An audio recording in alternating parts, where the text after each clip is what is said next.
And welcome. We are back. We are live. Everything is working this time. Sound had worked correctly because I figured out what the fuck was wrong with my system. And here we are. So, yeah.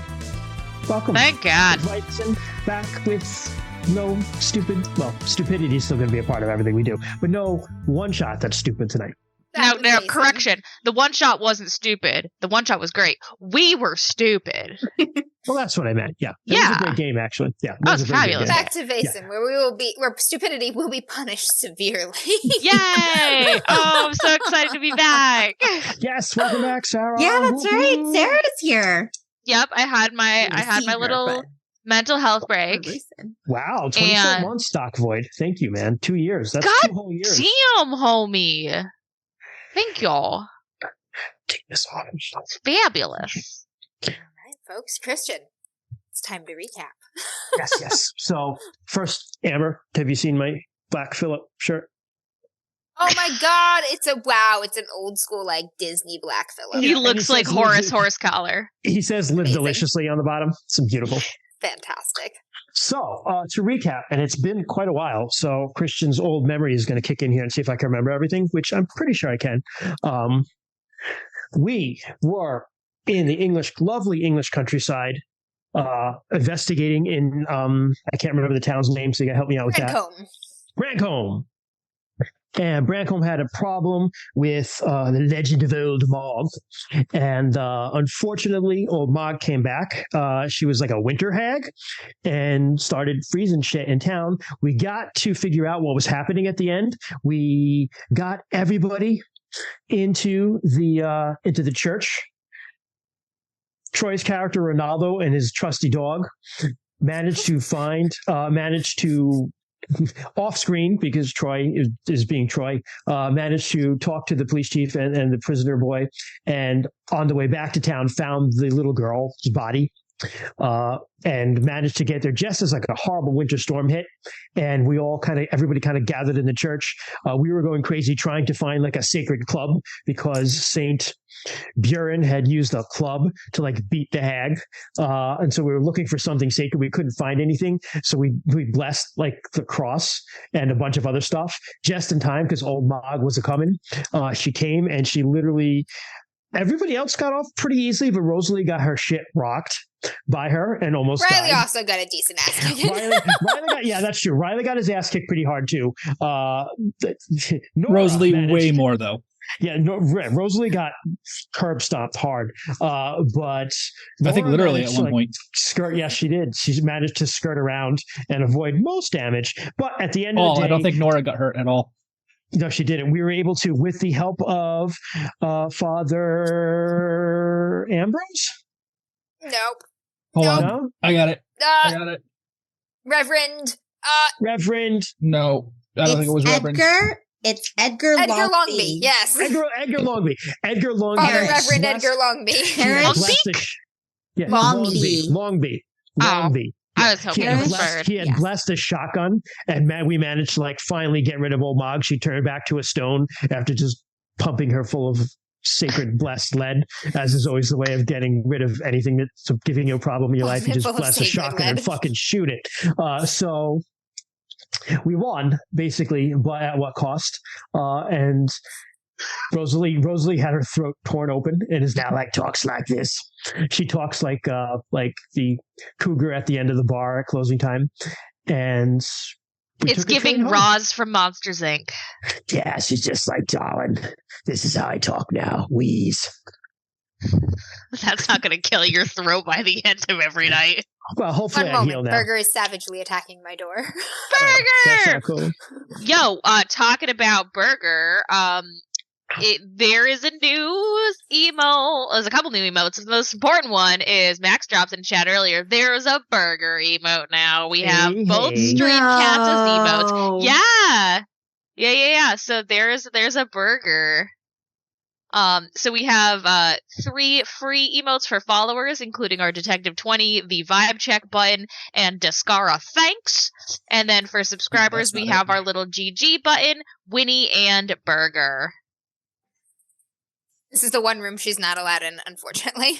Soon I will be back to my other room where I can play with Burger. Burger! Okay. I was taking a minute to tell Chad about the all-important Burger emote, in which she is judging us very harshly. Embrace the Burger emote. Love the Burger emote. I'm sure the creature will appear. I know my creature is ready. You know what the next thing we have to work on, actually, Sarah, soon, probably, because not soon, but soon for when we return to the world of Glorantha, is we need like an Ort one. We need a pet. We need the Gloranthan pets. Hell yeah, we can get that shit done. Yeah.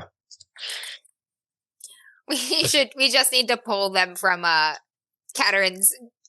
That's what I'm gonna do. Things yeah. like fucking Nightclaw's just gonna be like floating in midair. I love it. We also. Oh my god, the Nightclaw one's gonna be the best because that face is speaking so of which, good. drop the link to our Redbubble, Sarah, because if you want your own awesome RuneQuest artwork from Catherine Durin or a very attractive DMs After Dark shirt, you can buy it on our Redbubble right there.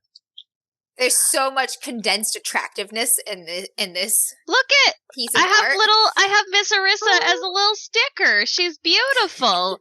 Get my raggedy ass queen with her dragon orb. Hell yes. Or if you want to be like that one guy in Australia. All the throw pillows. Except for Kymreese. Except buy a pillow of everyone except someone buy Kymreese. a Kymreese pillow to help even the No, grand scales of me. Honestly, do you want a Kymreese pillow? Like, for real? Like, I think Kymreese wasn't do you want to easily wake up and see accessible. that thing? I think he would have bought Kymreese if it was up there. Like, I tried to look at the throw pillows and I didn't see Kymreese up there. I did. Really? Really? Yeah, he is. If you click on the picture and then it comes down everything you can get on it. Yeah. Oh, see, I just went to throw pillows. The only thing you can't get on Burger's going crazy. This is so stark. Funny. This is the room that she's not allowed in. So oh my god, girlies, they have the full art on their shirt, looks great, and they wore it to their RuneQuest Season 0. Fuck yeah! Session 0. Yeah. That's so cool. Awesome, man. Oh my I'm gosh. so glad. Oh my gosh. That's awesome.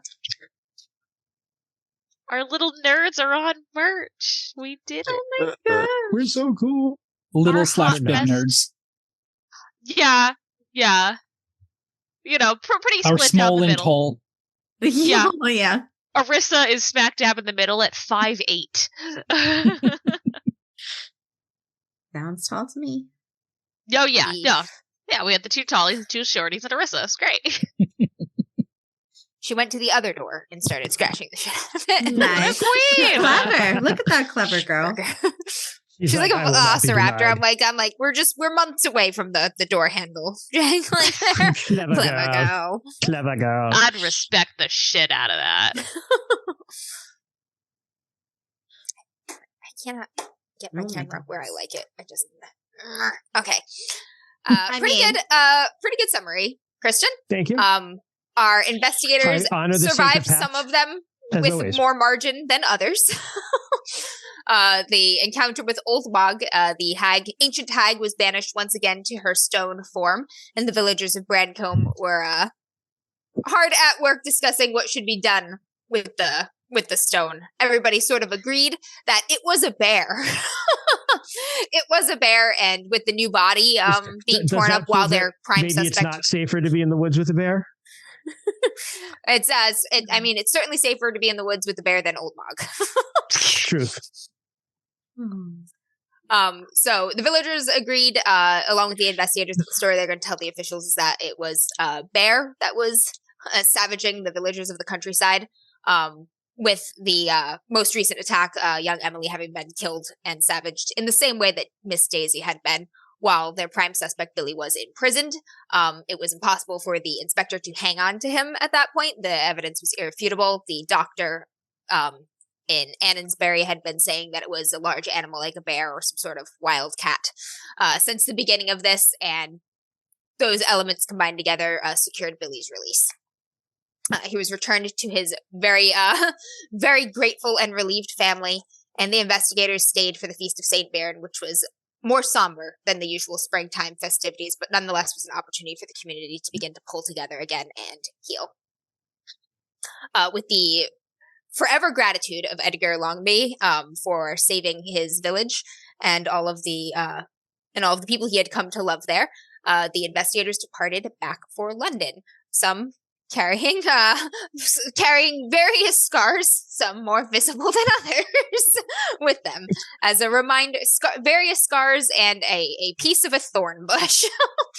Yeah, I think Rosalie had frostbitten hands and torn neck, basically, in addition to other things. Yeah. I got wrecked. Yeah.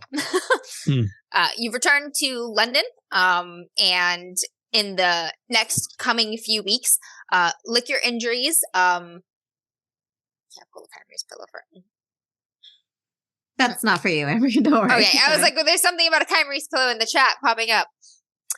Over the next several weeks, the investigators are able to lick their injuries, return to their lives, jobs, and businesses within London. And the Rose House remains relatively empty as Oswald and Lorelei are still away. At this time, it's quite a trip to Sweden, not to mention all of the investigating that will need to occur there. They have sent correspondence just confirming that they had arrived and met up with Björn. But that's sort of the last news that you have heard of them in their mission overseas. Cecilia had stayed behind in London during this previous investigation, which is good because the Dowager Edna has taken ill in the days and weeks that the others had departed, and has required a little extra assistance. She sent away many of her servants from her estates, and has been appreciating Cecilia's assistance with her sort of daily tasks in the time being, as Cecilia is the only member of the society who is in London right now. Everybody else is off investigating different things. So during this time, she's not like on the verge of death or anything, but she is older, and it's some sort of cold or flu or something, and it's just been kind of kicking her ass, like you've been stopping by, bringing her soup, helping her change, get bathed when she needs to. She doesn't seem like she's about to drop dead or anything, but it's taking up quite a bit of your time in the next 2-3 weeks or so until everybody sort of settles back in and starts recovering. So Vaesen, there are sort of two parts of play. One part is the investigation. The other part is the castle building minigame, along with the threats feature. Normally you do that at the end of each mystery. I like to do it at the beginning of the preceding mystery because I think it's a good, sort of break / leeway into the next one. So we're going to do that now. Castle building minigame. We are playing the Mythic Britain and Ireland book in Vaesen, which Rose House is not quite designed the way Castle Gillencrutz is, which is the original Vaesen, the Nordic one. So Castle Gillencrutz is like this old, dilapidated castle with all these secret passages and stuff. So as the characters play and they gain development points to develop their stronghold, they discover or rebuild new parts of the castle.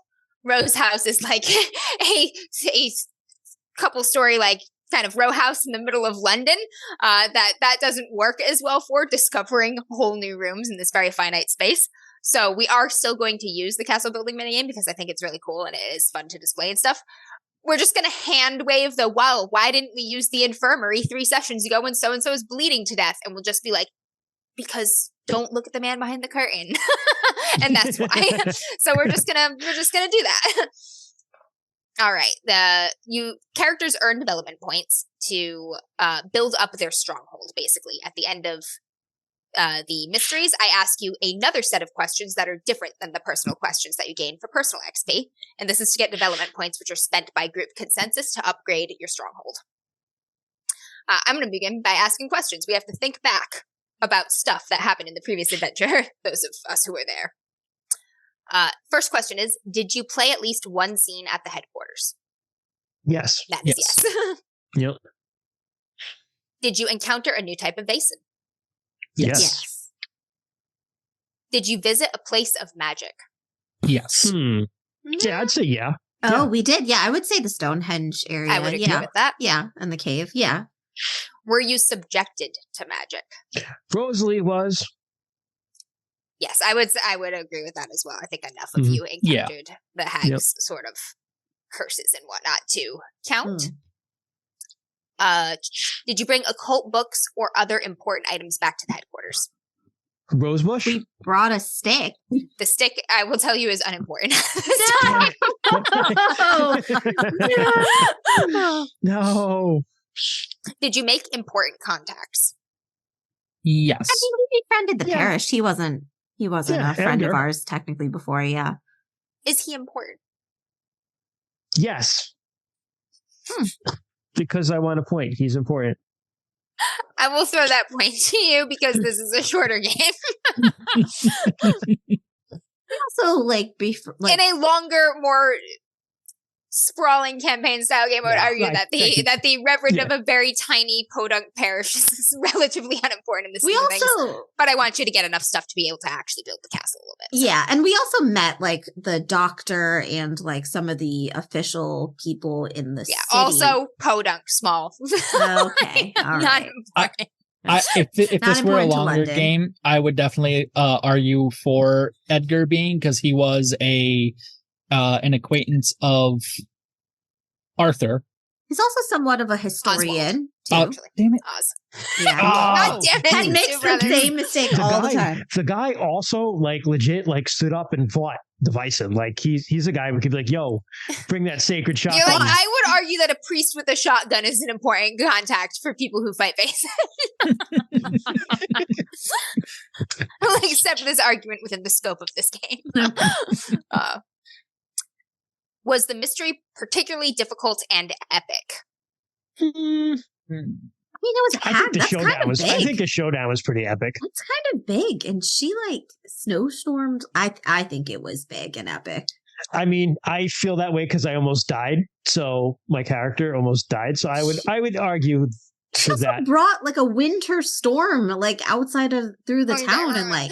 I will also throw this. What is this? This is a mercy point yet again. What is the scale of epic though? I was gonna say, like, remember when you fought the Kraken? Like the Kraken? Like there's only one? That was epic. But there was only one old mog. Only one old mog. There are many hags of old, though. Yes, but only one old mog. Okay. I'm going to throw that to you because... she just seemed particularly scary. I thought that. Did you solve the mystery? Yeah. Yes.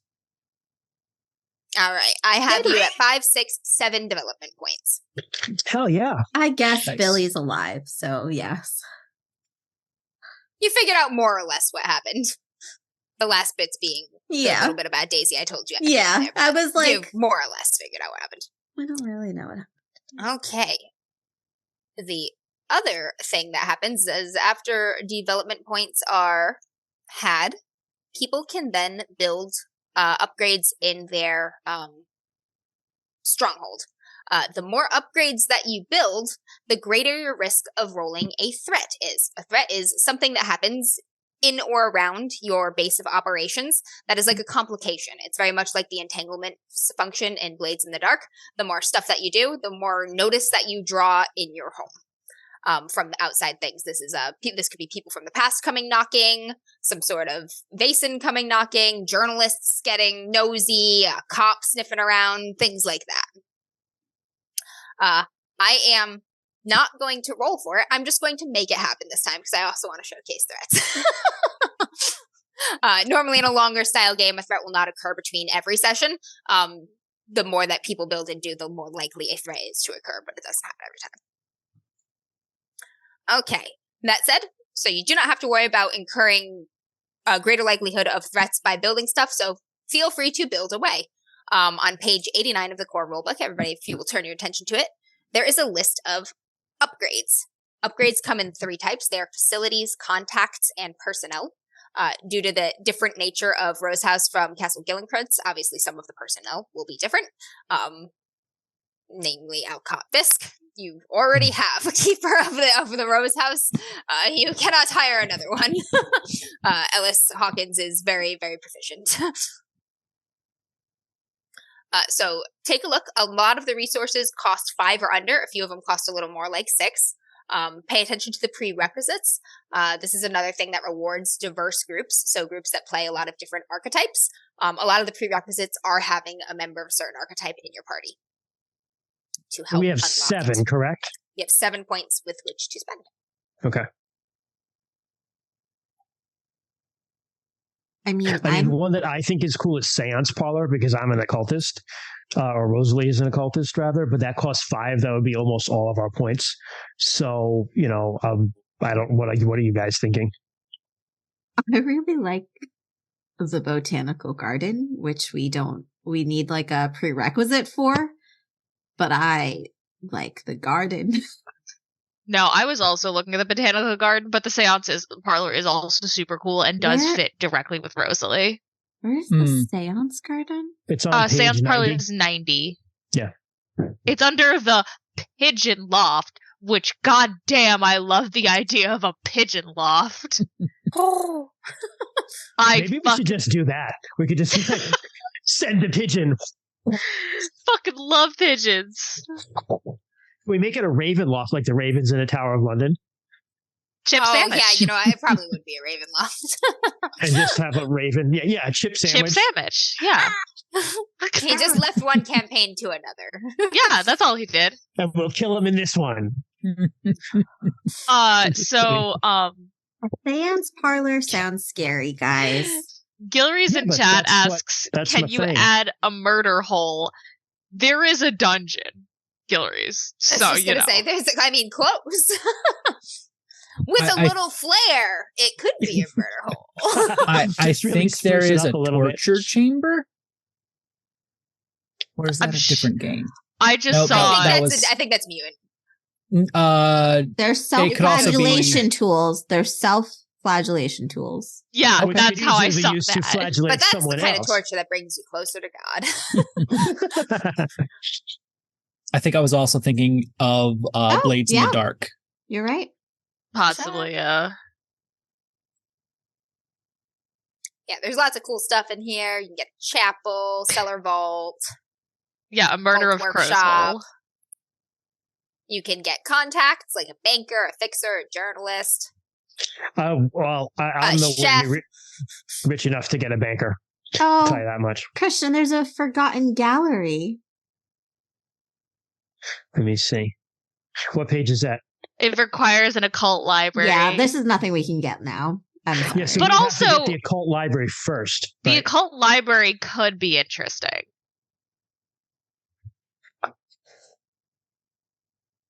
The occult library also has a prerequisite, but I will waive that one in particular because people have brought back an occult book from a mystery. Yeah, yeah. Plenty of occult books have been brought back to Rose House over the ages. Right. Ooh, I like the occult library because honestly, like, any of us could use that.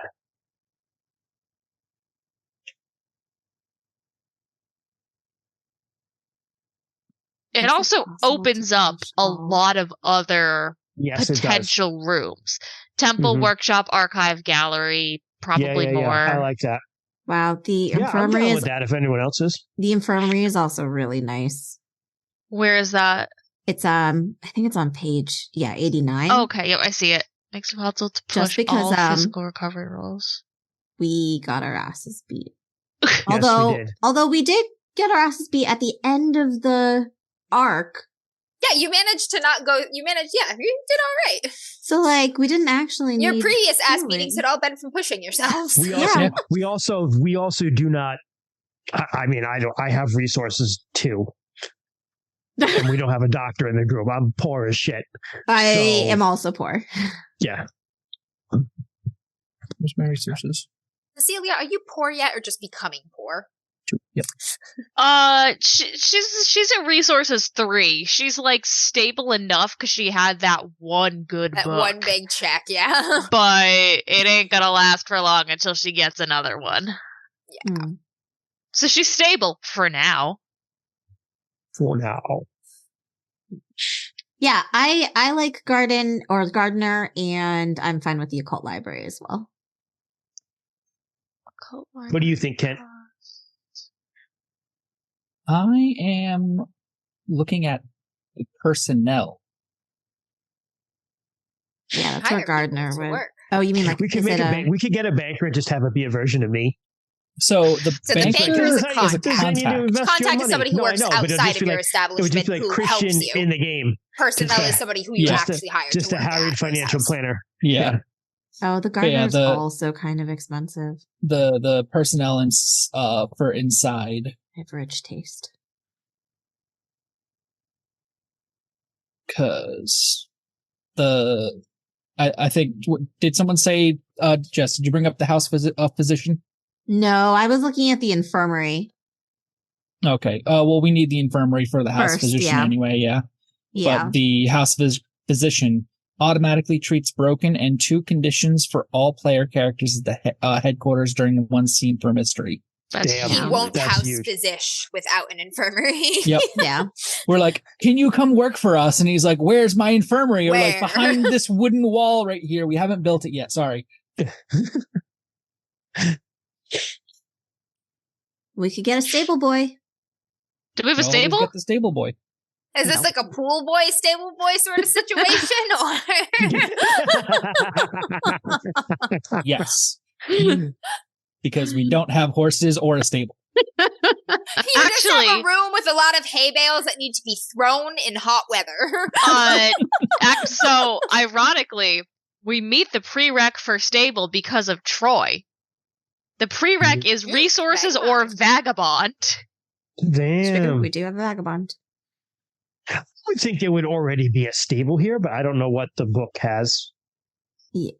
There is a little carriage house. I don't think there are any horses on site right now, though. But there's a little place to park the carriage and some actual places to put horses, but you don't got any horses in residence.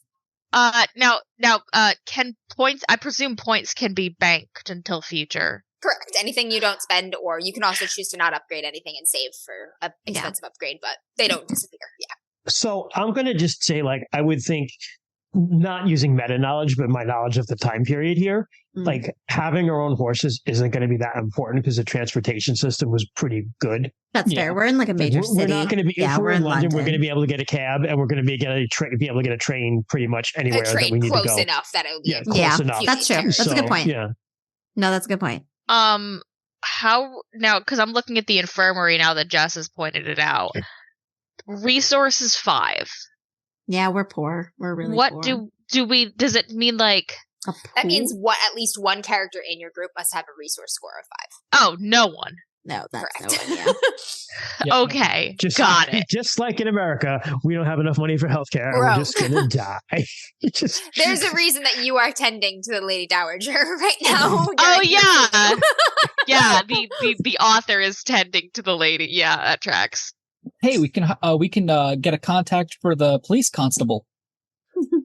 Oh, God damn it. That means it you, Riley? Are you a cop? That means we can't get the gardener for the fucking garden that Jess and I both want. I know. It's very expensive. Honestly, I think the seance parlor will probably help us the most in a meta-wise, like in this next session. What does the occult library do? Either one would be good, I think. Oh, okay. The occult library would also kind of help us.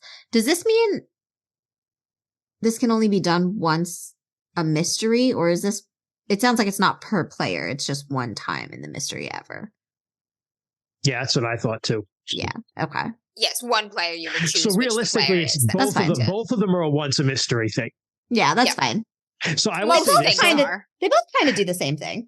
If the seance file lets us do a cool seance scene, though.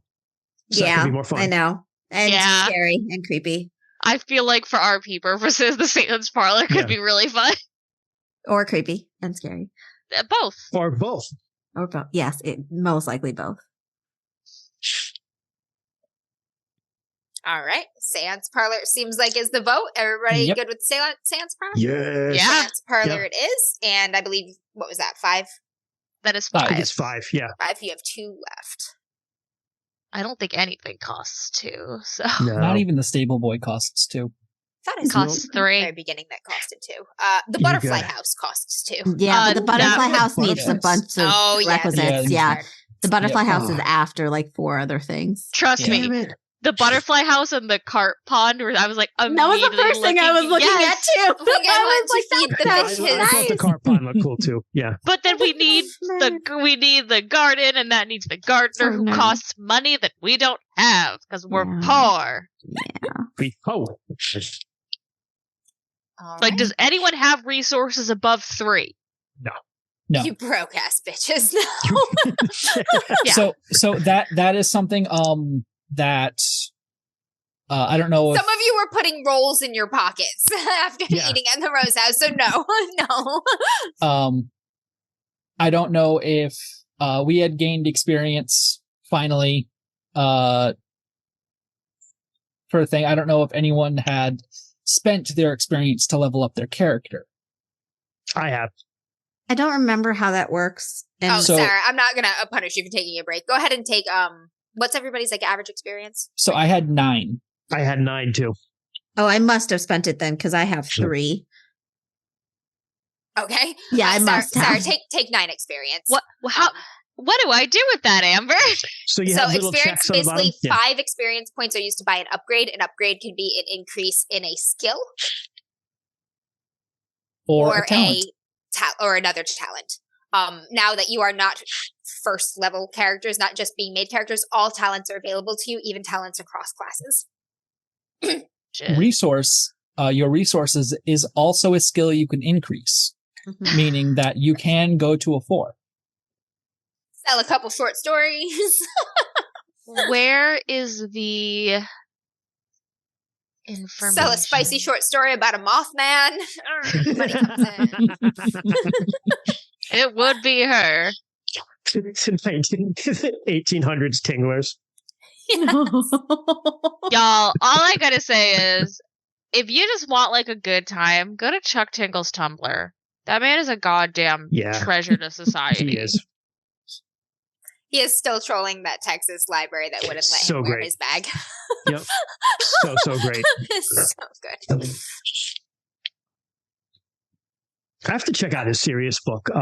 Camp Damascus I think Camp Damascus is the one that's out. And then there's Bury Your Gaze is coming out soon. Yeah.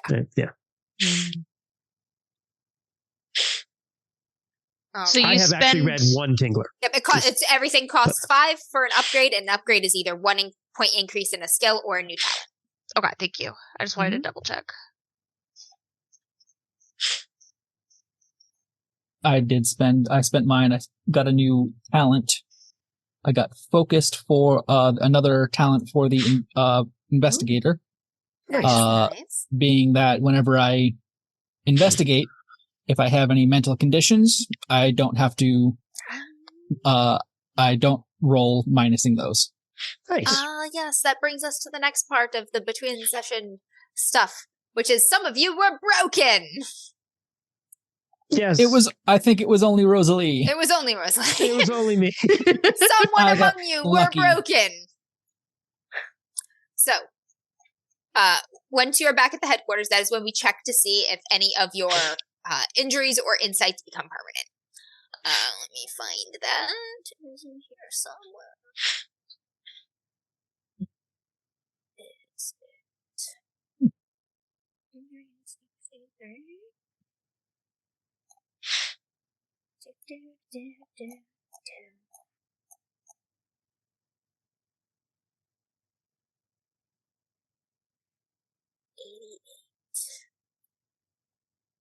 Too far.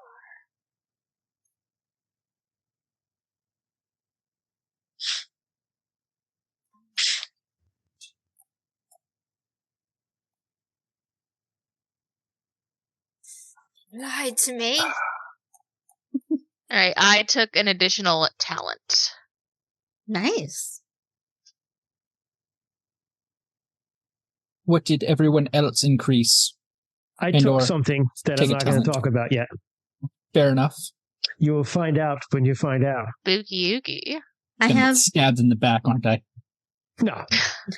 It's not something that's against you specifically. It's just something that I want to be a surprise. That's all. I have no idea what I did. But now, I did it 4 are weeks you ago. Are you sure? Nope. Do you have eraser marks on your character? I do, but I don't think I would have done this. It looks like my precision, like my stealth went up 1, but I don't think I would have done that now. I have to do, I think it's page 88 is recovery rolls, it looks like, Amber? My page 88, I just... God, I just looked down at my character. 88 is character. the page it told me to go to, and then I went to it, and I was like, why isn't it here? Oh, Jesus. Okay. Yep. Cool. I just looked right at it and saw through it. All right. We determined whether defects and insights. You only have a defect right now, correct? Mm-hmm. Yeah, I'm wheezing from a torn throat. Or wear off. This is done with a die roll called recovery. On a failure, your defects automatically become permanent, and your insights wear off before the next mystery. Insights and defects that become permanent can never be removed. If you have gained both physical and mental, you make a separate roll for each. Number of dice for physical target. All right. You have a physical defect, correct? Correct. All right. Physical recovery is going to be your physique plus your precision. Okay. That's pretty good. That is the number of dice you will roll. For each success, you may heal a defect or make an insight permanent, which you do not have the option of right now. 2, 3, 4, 5. That's not bad. I got to roll 7 dice with this. This is pretty good. Yeah, I was like, that sounds a lot easier than I remember ever feeling. I completely lost the die. Hold on. That's like in another state. Hold on a minute. You automatically die. Okay. All right. 7 and your dice. conditions do not apply right now. So roll it full. I have exactly 1 success on 7 dice, which is good because I only have 1 condition. That is enough to remove the 1 condition. So your maimed throat, I believe it was, does not become permanent. I would still like to have a scar. Yep, your vocal cords are not permanent. I'm going to begin wearing a green ribbon. A green ribbon is even better around it. Yeah. Yes. Fantastic. All right. That is good. Anybody else need anything looked up? Any help with anything mechanical wise as we are moving on into the session? I am ready. All right, folks. I forgot to do this at the very beginning of the stream, so I will do it now before we actually start playing. We are going to play as if I rolled a threat automatically because I want to do a threat. During this threat, which is not quite a mystery, it is shorter than a mystery. I do have a content warning for listeners today. There will be predominantly veiled child abuse, physical child abuse, not of the sexual persuasion, and child trafficking, again, not sexual, but physical. So stay safe, folks. All right. So there's a few weeks of downtime once you return. Some of those weeks, for a few of you, are spent sort of laid up receiving, the medical care that Mr. Hawkins perhaps can provide, or if you have other folks in your lives that you are leaning on. You're not so severely injured that you require the care of a physician, more just clean bandages and rest and soup. Yes, soup, absolutely. And soup. I do have something that Rosalie would like to do during her recovery. Absolutely. Which is, I would like to take some time, because physically I can still move around, to do a little bit of research in the library we had talked to Edgar about helping him figure out what to do with the stone. Mm-hmm. Yeah. I will let you make a skill sheet. Logic? Yep. It's going to be logic, learning? Which skill? Learning. I don't have that, so it's just my logic. Hey, I failed. Okay. You can always push. I'm already Rex. I don't need to be worse than I am. Anyone who wants to help me is welcome to also try. How How would you help Thanks, in this guys. situation? Sorry. I don't know. Like I can roll. It just Cecilia has no context. Yes, you all meet up when you return to London. Cecilia and the Dowager are the only full members of the society still in residence, besides Mr. Hawkins, obviously, who is, a butler. Yeah, It would we don't count probably to help. Yeah, it would probably just be researching like hags and how to like permanently kill them, or like how to move their item to not come back, or how to ward or something like that. Just research, general research. Yeah. Oh yeah, Cecilia can help be a big fucking nerd. Yeah.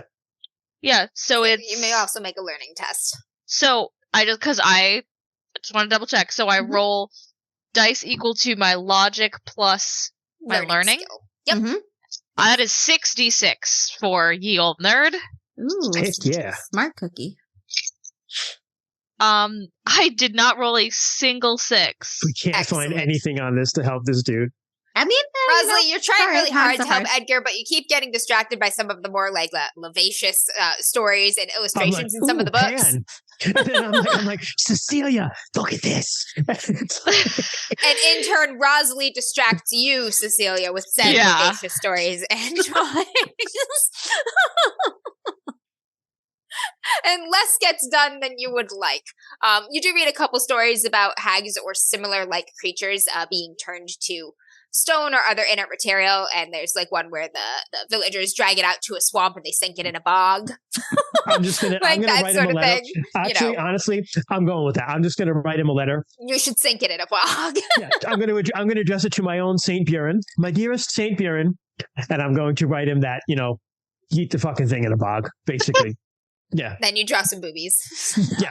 Yes, Nice. yes. I will draw at the bottom. You know how like the medieval like illuminated manuscripts where they have I will do some of that in the corners, and in the one bottom corner I'll have a very small, very naked pixie like winking at him, and I'll send him that letter. My favorite illuminated like illustration style drawing ever is there's this one online, you guys can look it up. It's a picture of like there's like a cat, like a medieval style drawn cat, and it's stealing a penis. Like it just has the dick is not bloody or anything. It's just like a whole dick. Do you know what and that's it's from? got it in its mouth and it's like running away with it, and there's a woman with like a fish in her hands like scolding the cat. Oh my god, I've got it. Do you know what that's from? That's a German thing. They used to think, so they thought that cats were like transformed devils. They were witches, familiars, and they were like stealing like dicks from men. Like it was kind of like metaphorically, it was like blaming them for like ED, basically, is what it was. Right. The cat's like such a grumpy face, like his eyebrows are like, it's just like running away with his penis. I love the medieval cats. I just put it in chat. Yeah. So if anyone wants to see that link that I just posted from WordPress, it is this picture, and good God, it's perfect. It's everything. So much is going on, and I love it, and this is high art. The cat's face looks like a squirrel. It's like... but like with a dick. She's got a dick on her rosary, too. Check it out. Oh my god, the cross is a penis! That's amazing. Awesome. This is so good. Okay. You get distracted by that drawing. You're like, cats steal dicks. Like, this is the education of that. Oh my god, wait, I found another one. This is totally different. Because it was a German thing where they thought like cats stole dicks. It was a whole thing. That was a thing. Like this, I'm sorry, chat, but you're getting another one. This is like, it's at the top of a manuscript. This cat is carrying it in his mouth and he's getting chased by someone with a stick. It's so good. This is my favorite subgenre of like medieval art. Oh my god. I also like the very well armed rabbits. Yeah, those are good too. The rabbits just like killing people and like attacking people. Hilarious. This is what you guys come to the stream for, right? Dicks. Yeah, we've never really varied from the core. Our core value of dick jokes. We started the motto with 6 DMs infinite dick jokes at the start. Like we've never pretended to be something that we're not. Yeah, we're not highbrow. The only difference now is that we have Kent. Yes. And now more Kent. His shirt literally says it. He's Kent. Yep. Exactly, girlies. Yeah, we're just culturing chat. It's fine. We're giving them culture. All right. Anyway. Cecilia, during these interim times, you spend some time with Rosalie doing some research. You still check in on the Dowager. She's past the worst part of the illness, but she still needs help. So your daily routine consists somewhat of stopping by Rose's house, do a little bit of research, pop by, see if the Lady Dowager needs anything. And then you can spend some time in your apartment or the places you go for inspiration, trying to wring something out of your brain that you can write down that will make more money. Anything functional. It's getting very warm and muggy and overcast in London now. It is summer. It is hot. It is fucking hot. Summer is in full swing. And you get a letter in the mail one afternoon.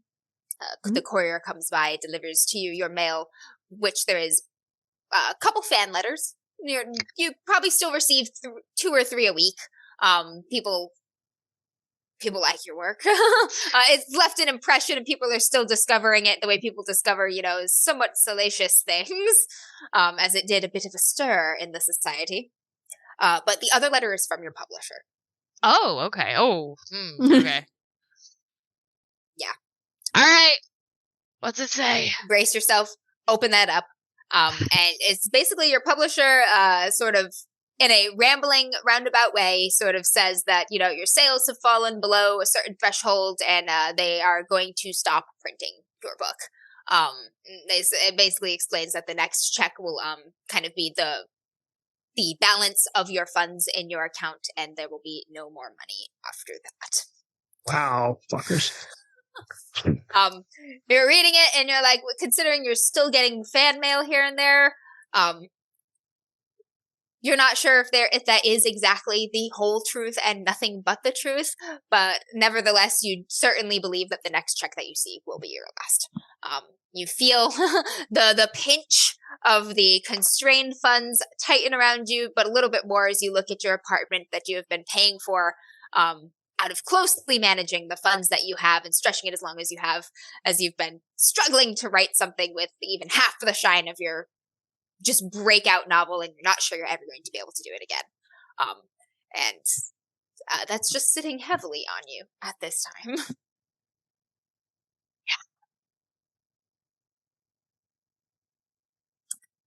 Rosalie. Oh no. I have been through enough, dear. Your landlord, when he saw how fucked up you were, left you alone for about 6 days after you got back, and then started hounding you for money again. You managed to scrape up a little bit here and there to sort of keep him from full-on getting police to just lock you out of your apartment studio type thing. But your situation is considerably more dire than Cecilia's. You've been limping by on charm and avoidance and, pocket rolls for some time. And your work is just, it's not getting, it hasn't been getting much traction. You're producing plenty of work, but people are not buying your work. Do you sell your work out of your, sort of apartment, or do you have like a off-residence place that you try to sell your work to? I would like to think that there's probably like, some like smaller, lesser thought of like galleries that she probably shows for, galleries for people of a certain taste, probably in more like kind of like dodgier neighborhoods where like she's got artwork exhibited there. But that also means that those people take a big cut for just exhibiting your work as well. So you even get a smaller, Yep. Yeah. Yep. All right. Just one such gallery is having it's having a little bit of a soiree. Your work will be featured at this soiree. It's actually taken a pretty penny out of your very meager funds to make sure that it has a feature during this event. And that is coming up very soon. So if you have friends and folks that you wish to invite to the event, that is the thing you should be doing. I will invite Cecilia because we're friendly. And Yes. I will also invite Nora, and I suppose I will invite Riley because it would be rude not to. And he's come around. I've come around to him since he stopped me from bleeding to death. So that's a good reason. Yeah, because he did, right? I think I remember that correctly.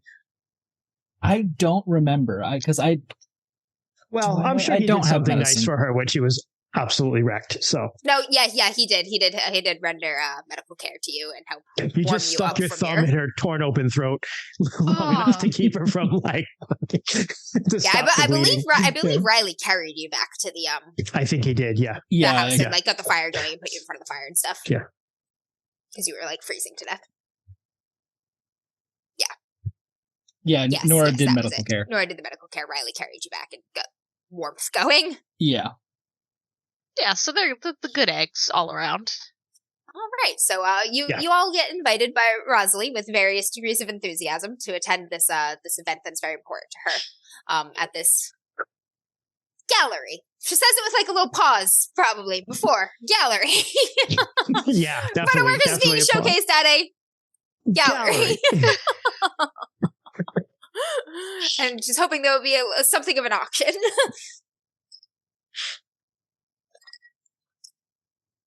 Is Jess gone, or is she typing in the chat? She just said she had to do something for work real quick.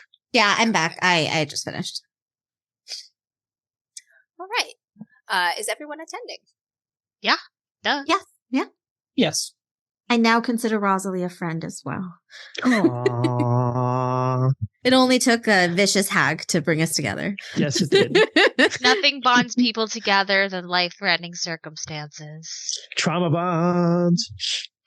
Having to stitch someone's throat together does make you closer to them. It truly does. Oh, God, it hurts. The evening of the gallery arrives. You all arrive at the gallery with your various modes of travel. Some of you may be able to afford a coach. Some of you just hoof it. But the first thing you notice is that this gallery is in a seedier part of town. Let us say it is not quite in the slums, but it's let us say very near the red light district. Yeah, that's it is perfect. Near the red light district. Like you could throw a rock and hit a brothel from here. I picture it close enough. It's close enough to be like, what are you doing in this neighborhood? Like that's but far enough away to have plausible deniability. Yeah, the bars in the area, the taverns have like sort of plausible deniability, but like everybody who's gone there more than once knows that you can find like a lady of the night there should you look hard enough. It's cut to me and Kent go to the burlesque show during Cthulhu. That's all I can think of now.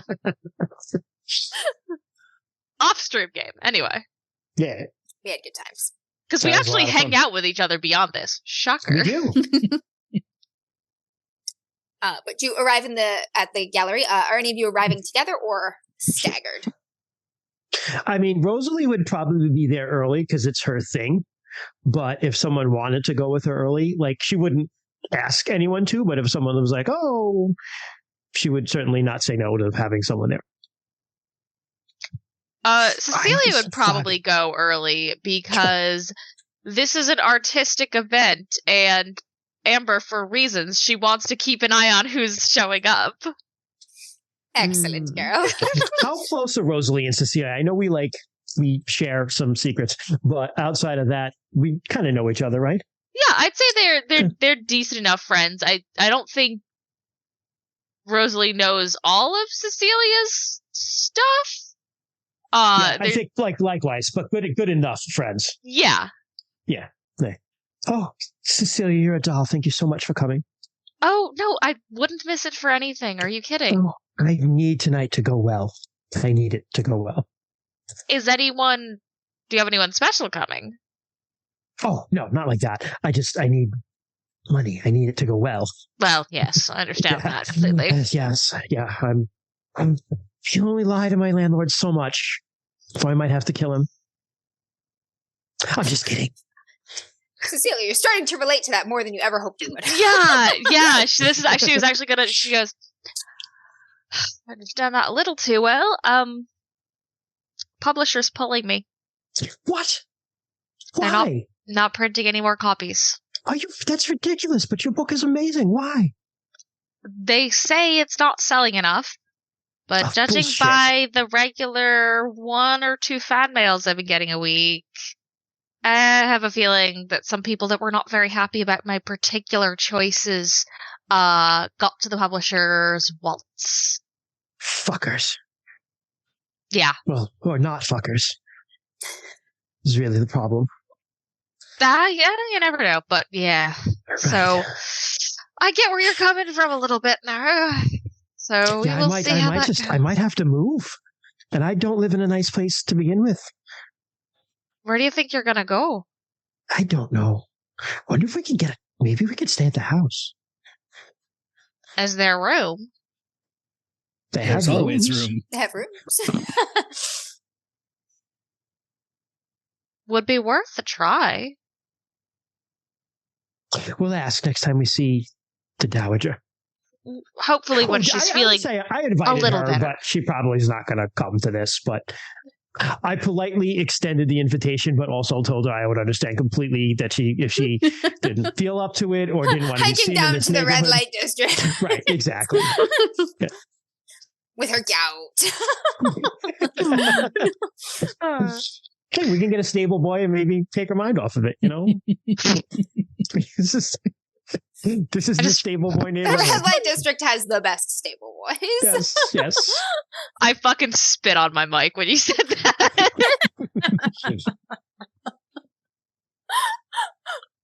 Oh, God. All right. The gallery itself is literally underground.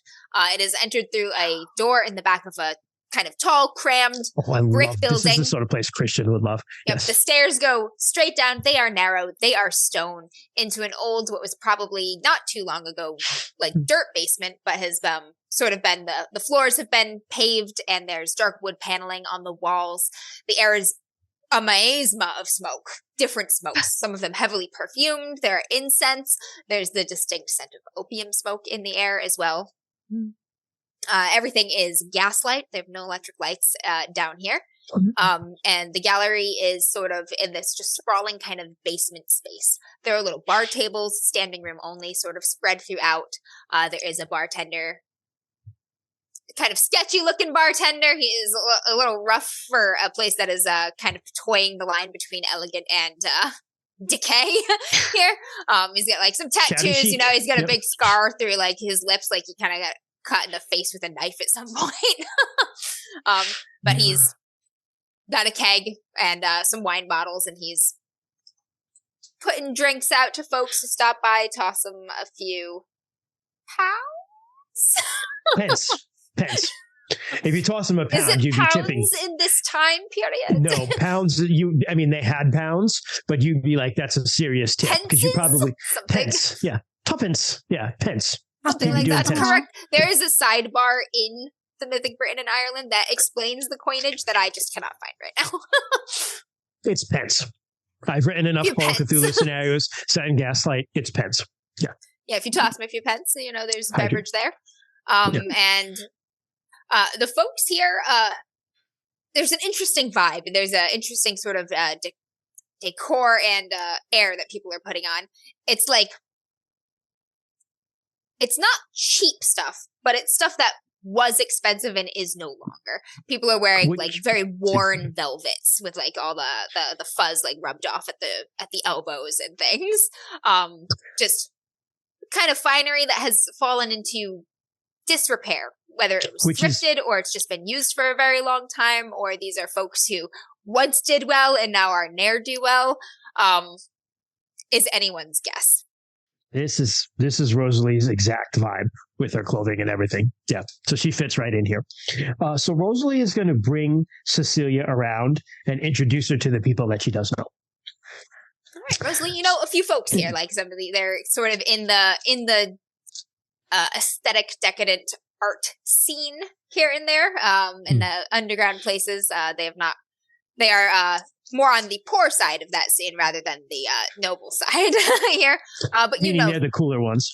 Some folks, yeah, exactly. The ones who are before the rich got a hold of it. Right, so I'm just going to be the hipsters. So I'm just going to be like, oh, this is Cecilia Evans. Cecilia, she wrote, you have heard of her wonderful novel, which has a name.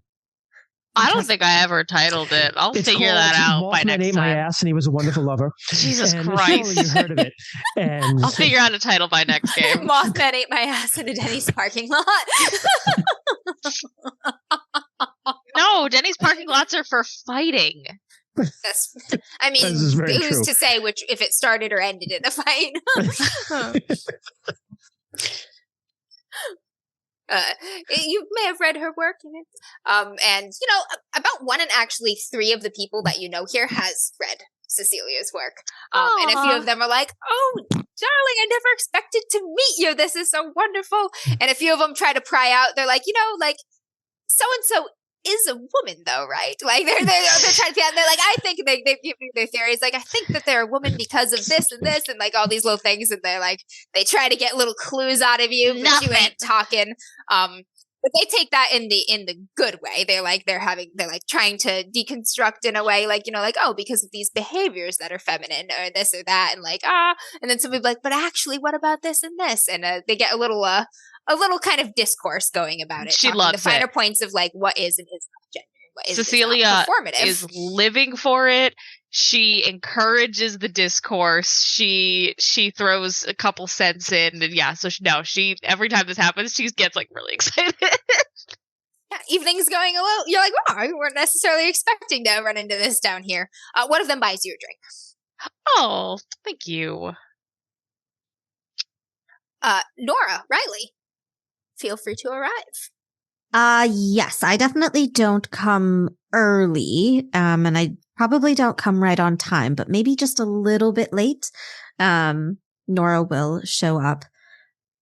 I'm going back and forth if she would show up in like one of her performance pieces, or you're gonna put your little stage magic. You got like the white gloves on. You're like, just like the cape, yeah, the white gloves, the leotard, yeah. Rabbit. She might, but she hasn't. This is an underground area, so this is kind of where she performs in the underground. So I think she might come in one of her performance pieces. Yeah, claim it's artistic. Yeah. All right. You don't stand out as much as you. That's what I was hoping. They have been nervous about. Like, you come on in, people give you a little look. A few of them kind of watch you a minute, but it's kind of the watch, like, is she going to do a trick? Sort of like watching, rather than like, what is this freak doing here? Perfect. I would say that the minute Rosalie sees you, it's just like, oh, Nora, darling, and grabs you and then just like introduces you to all the people she knows already. Like, drags you around and, Nora, extraordinary Eleanor. She was a wonderful magician. I'm sorry, magician. You don't want to. Okay. And she's a wonderful person. Yes. Hi. Hello. She saved my throat from total annihilation. It was wonderful. Let's not talk about that. They're intrigued by that. They're like, tell us more. What was the annihilator in this case? Describe. I have a painting of it over there. Inspired by. Yeah, that's right. Direct your eyes to the large penis on this canvas. The one being stolen by a cat.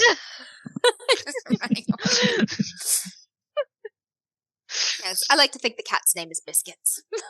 It just seems to fit. Biscuits, no. Biscuits, yes. Biscuits, you put that dick down. I don't think I'll remember anybody's name, but hello. This is all of your art, Rosalie? Darling, you're dressed for show business, so you're going to do some tricks before the auction. Get everybody in a spending mood. You definitely should. I don't want to steal the light from you, Rosalie. This is your show. No, go right ahead. It's fine. Okay. I insist. All right. Sure. Why not? Let's give it a try. I'll go up on stage and I'll try and do. So I've got my little top hat, my little wand, and my gloves. Is it with you? No, it is not. Okay. Yes. I'm not sure. I don't know if that makes a difference or not, but it is not with me. Just need to know. No. All right. The folks sort of like turn their attention toward you. Riley, you're probably arriving about this time. You get down there and there's a little bit less chatter, and you see why most folks are looking at Nora, who's getting on stage nervously about to do something. So, and you remember the last time. So Riley actually arrives incredibly late because he is leaving from Rose's house alone and is not quite used to London. Okay. So you'll probably arrive during the auction itself. Then. Yes. Right. He has taken a misfortunate waylay through the red light district. Oh God. You a cop? Misfortune, You know what? The Misfortunate, workers, yes. The workers there don't actually swarm you like they normally do. They look at you like you're a cop. Like, I smell pig. Yeah, Like, You you're not don't a belong cop. here. All right, Nora, give it a... Yes. Hello, everyone. Thank you so much for coming to Rosalie Bargrove's show. Can we give her a round of applause, please, for all of the wonderful artwork? Yes. Thank you. Before the auction... Rosalie hired an artist to drum up her work. Interesting. A magician. Okay. Yes, Rosalie yes. Before we begin the auction, Rosalie, my dear friend, has asked me to show a bit of a show for you all. I am the extraordinary Eleanor. Perhaps you've seen me before. Perhaps you've heard of me. Maybe not. Hopefully not. And you just see like one person lean over to another person, and you can't. It's like too far to hear, and the whisper is too low. But something in you just like is like, she says, she's the one who cut the girl in half. You just feel like that. You see the lips move. well, and I will, Fine, I Nora, guess. that's a And selling the person point she here. whispers it to looks delighted at that. Yeah. Like, ooh, like excited. Right. Yes. I don't know what I would need to roll for a magic show, a ordinary magic show. It is going to be... Manipulation? Yeah, I'll take manipulation or inspiration, probably. Whichever you prefer. I can see how it would be Maybe some inspiration. stealth for some sleight of hand if you do sleight of hand. Fair. Yep, I could see sleight. Yep, depending on the nature of the tricks you are going to perform. Mm-hmm. I will do manipulation.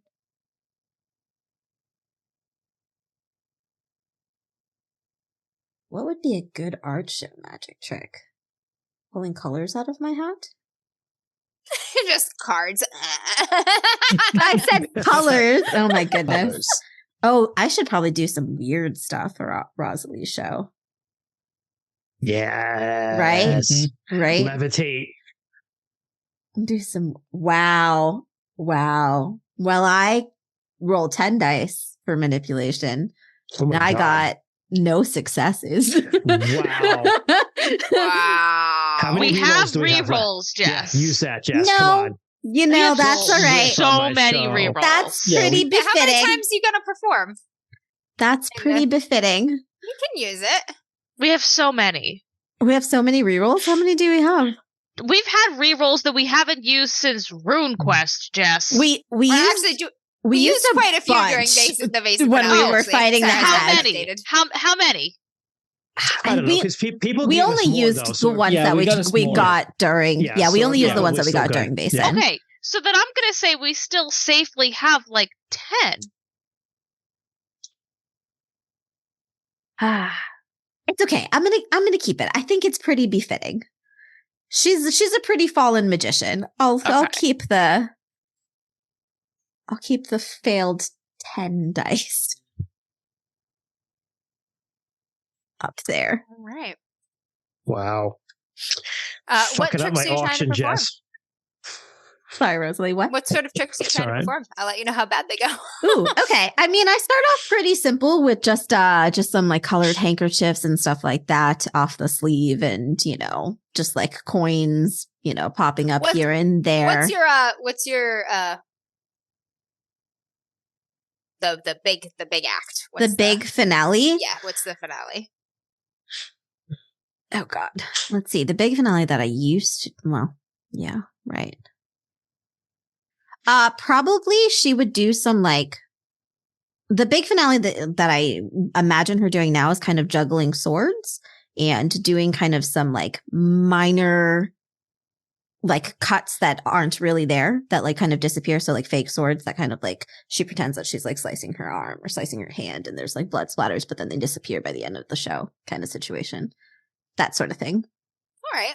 A little bit of like, yeah, body harm for Rosalie's underground show. All right. So, the performance actually goes well. And the crowd is they like the blood in the sword act. That is their jam. That is their vibe. The thing is, you cut yourself for real during one of the moves there, and it's a pretty serious cut. You cut like the inside of your arm, and the blood is really going. So you have to quickly kind of like wrap up the performance, take your bows and stuff, and move off the stage. You are bleeding right now. And are we saying that I don't pull that off well at all, like that? Like people can tell that I messed up. You are not sure.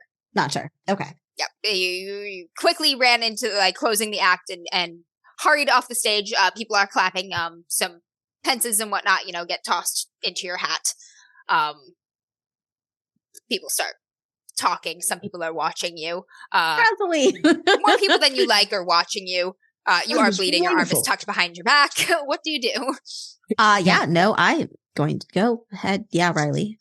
I was going to say, can I suggest another roll, a stealth check to hide the fact that she had cut herself? And potentially on a failure, she splatters some paintings.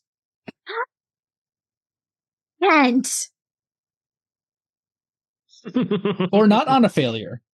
I mean, that'll probably maybe make it more valuable. Who knows? But I would argue that they would become more valuable. I know, right? They'd probably be into that, honestly. This crowd. These freaks. But Nora wouldn't.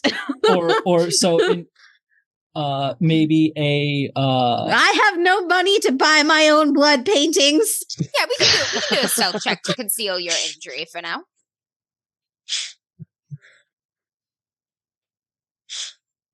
Okay, I have 2 6s. Okay, you've tucked your arm behind your back and you're kind of angling your body.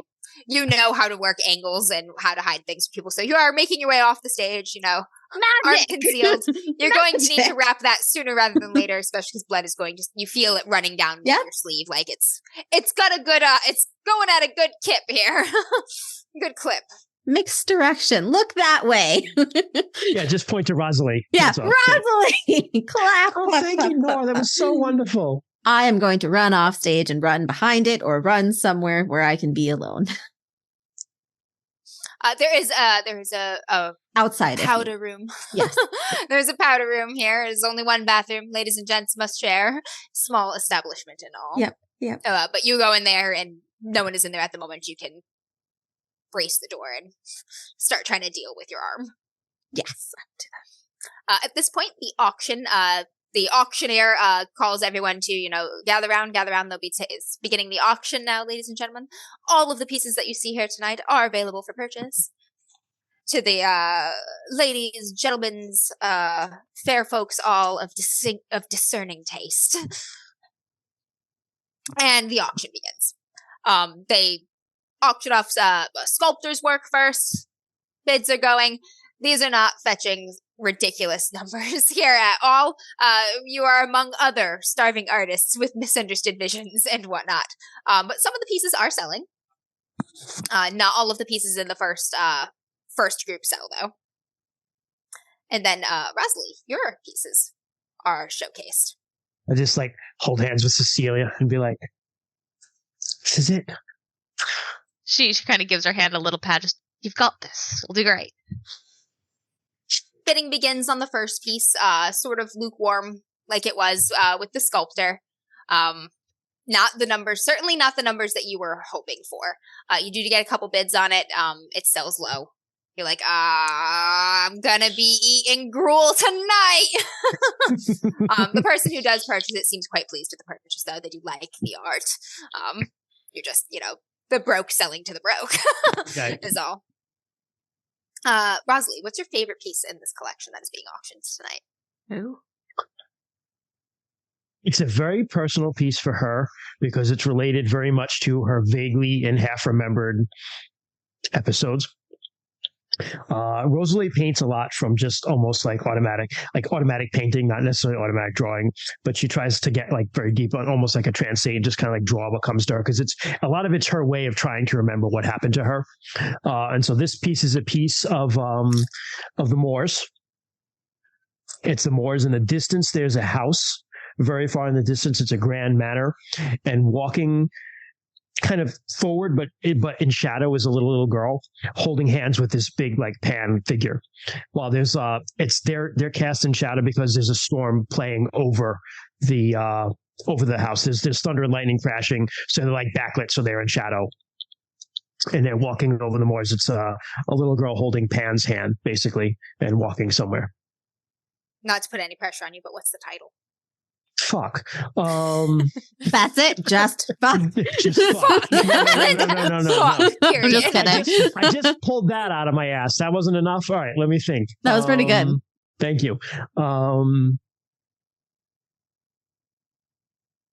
Trust. Just trust. Trust. All right. A couple pieces go like the first, sort of lukewarm bidding. Couple don't sell at all. None of them are anything for you to write home about. You're sweating a little bit, and trust comes up. And this one, your heart's pounding for more reasons than one, just also because it is so personal to you. And it'd be kind of a shame to see it go for so little. You'd at some point rather keep it yourself almost, But the bidding starts on trust. First bid, low ball bullshit bid. Like just a couple pences above the minimum there. Couple pences up, somebody upbids. It's quiet. People thinking. The count goes really long before another person places another bid. And then out of nowhere, a woman's voice from the back is like 500. Just like and squeezes 20 times even tighter. What it was before. Just an insane jump. Nobody was aggressively bidding on this thing at all. There's no reason to throw that much money down unless you're trying to make some sort of statement. And her voice is like this kind of like low contralto, and it just carries from the back of the crowd all the way to the front, and everybody's like, fuck. And everybody's heads just fucking rubberneck right around toward the speaker. Yeah, can we see her? She is in the kind of dark of the back of the bidding area. The front of the bidding area is more well lit because of the stage and whatnot. So she's sitting in the shadows, but she's very tall. She's a tall woman. Her posture is kind of immaculate. Her back is very straight. She's not using the back of the chair at all. Her shoulders perfectly squared, head high. She has a thin, elegant neck, dark hair, and all you can see is her eyes are dark in the shadows. And there's something about her that is strikingly familiar to you, Cecilia. At first, your heart skips a couple beats. You lose your breath. You get hot, and then you look at her a little longer, and you start to doubt. You're like, maybe that's not her. So you're kind of in this point where you get to the point where you're doubting yourself, and this all happens in a couple seconds. You're like, oh my God, it's her. And then you're like, no, wait, it's not. And then you're like, maybe I just want it to be. And so you're kind of caught in this storm of doubt and hope for a moment. And she's too far back and too shaded to fuck, Riley. Everybody else kind of they're like, oh, like everybody's like, God, and they start like whispering and whatnot. And she's just sitting back in her chair in the dark, hand raised, and then she lowers it. And it's just fucking crickets. Nobody bids against her. The auctioneer counts down. Sold to the lady in the back. And there's just like murmurs and hushed voices rolling through the crowd. That's more than I... That is money to write home about. I do not have to move, but I might to somewhere better.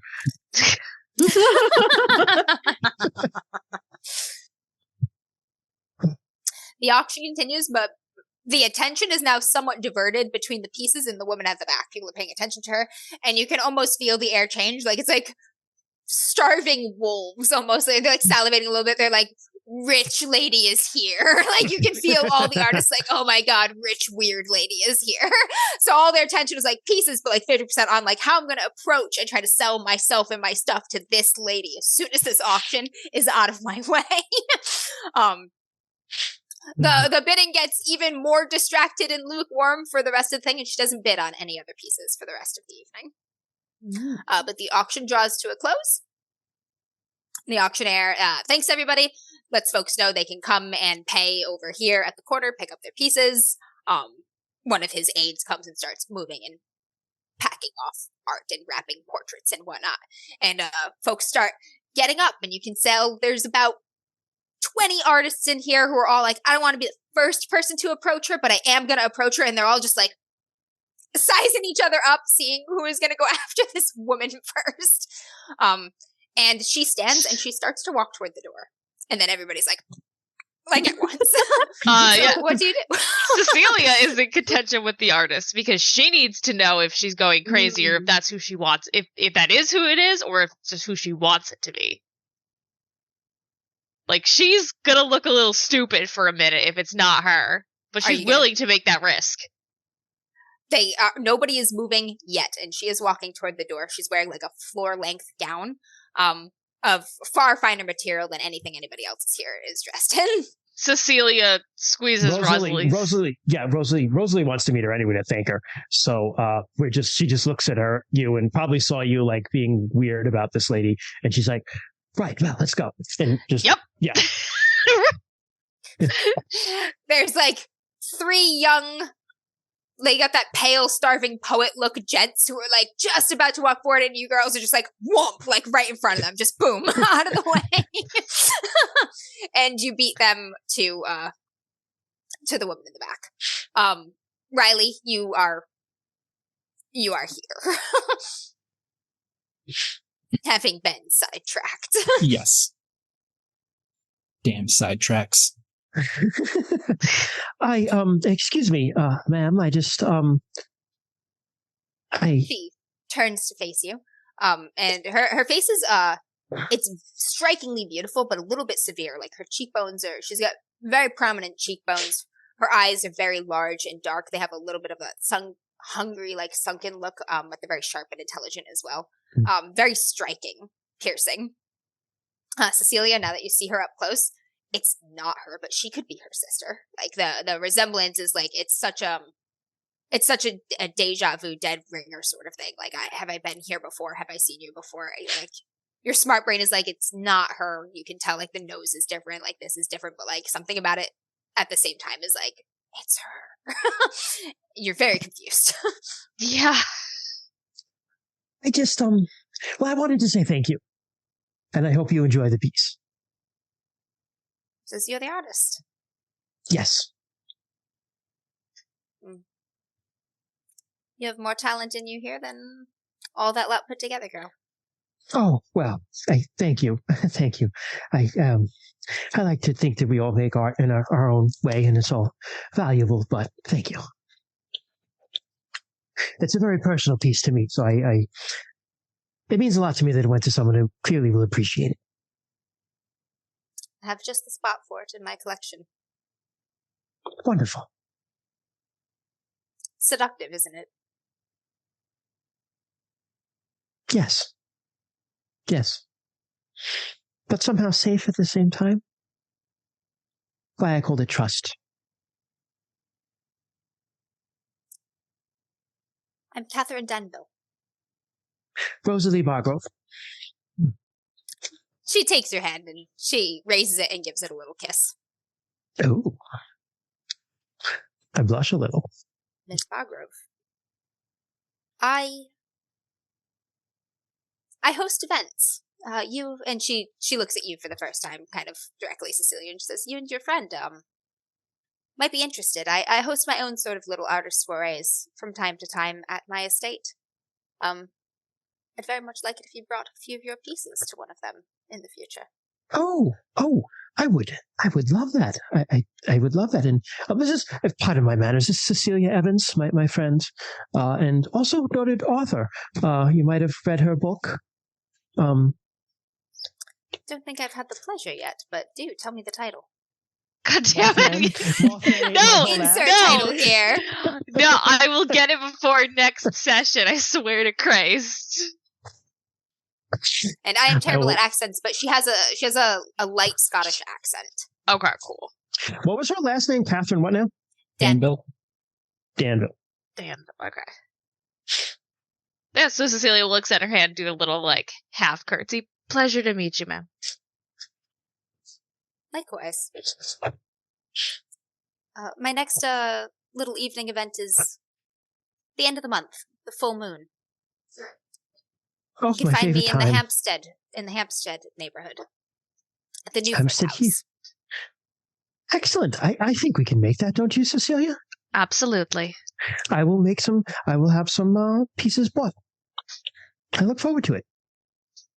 I look forward to having you and to having my my other artist in residence make your acquaintance. Artist in residence.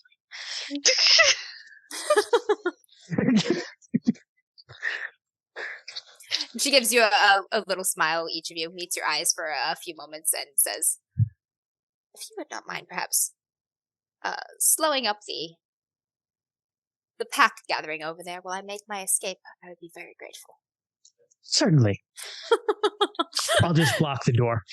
She turns to continue leaving, and you see like the artists are like, trying to like quick step to talk to her for a moment.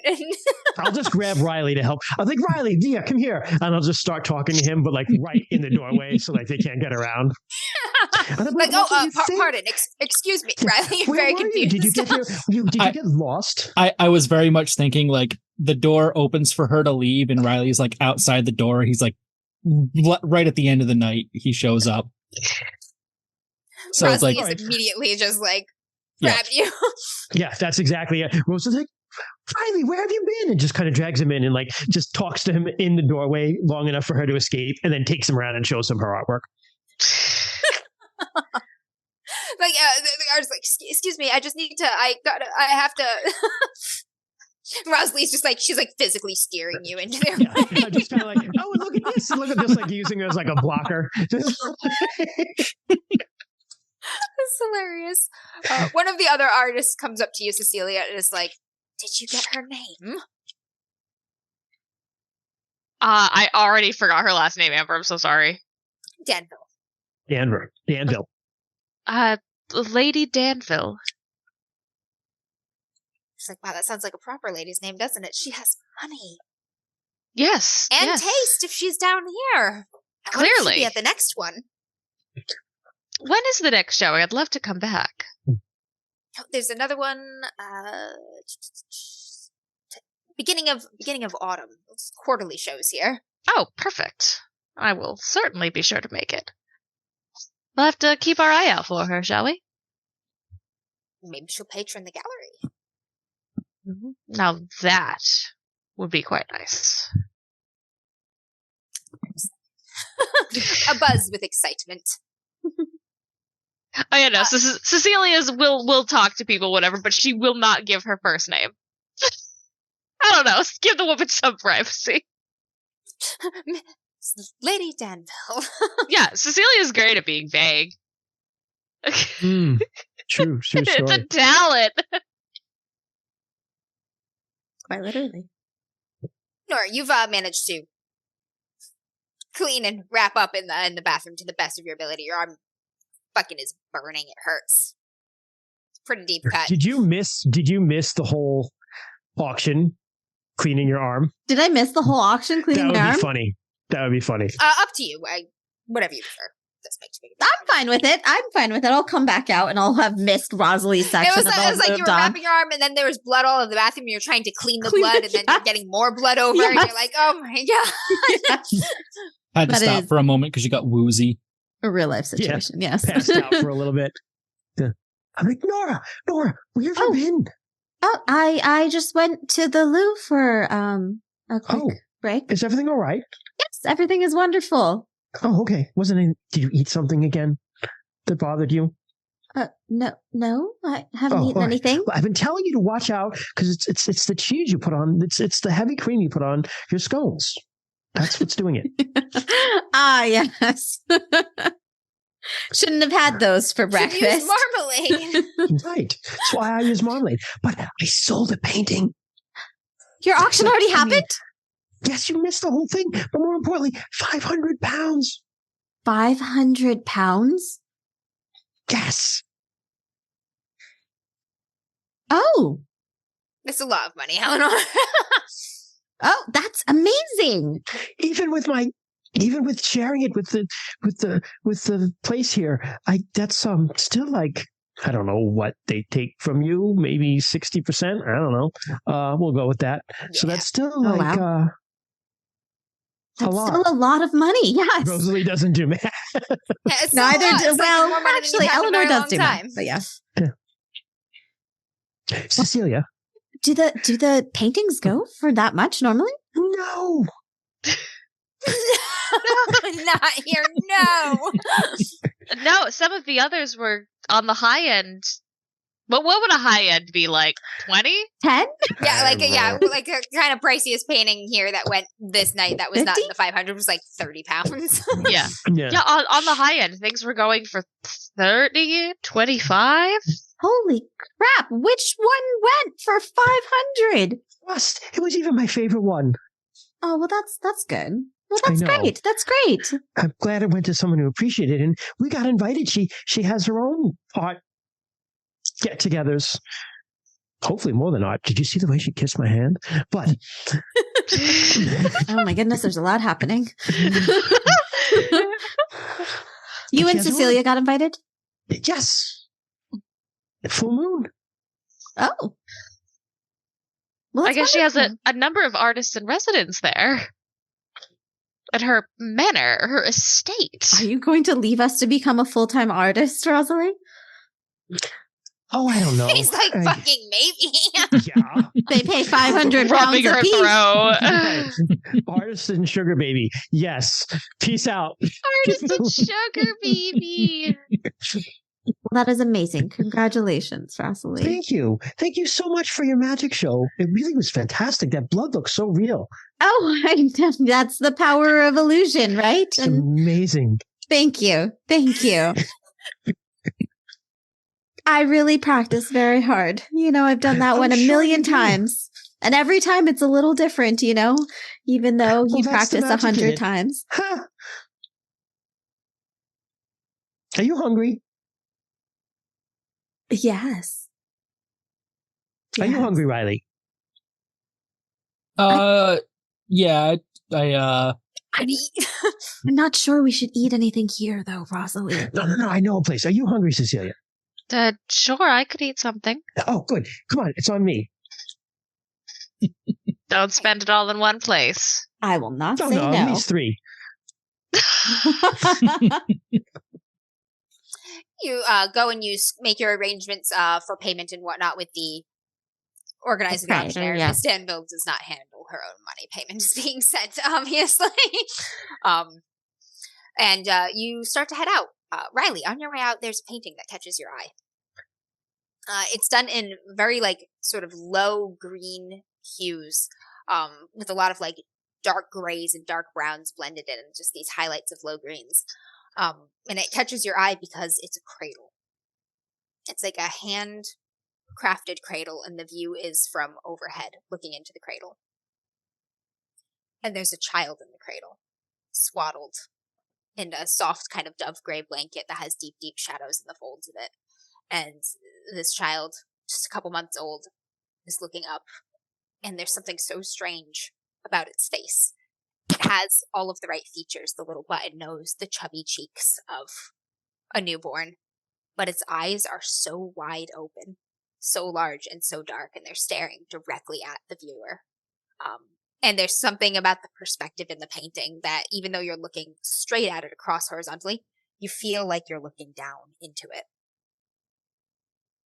And those eyes are dark, dark, dark, glossy, big, and you can see the silhouette of something reflected in the child's eyes. Something that it's looking up at. Maybe it's your own silhouette. And the title of the piece is The Changeling.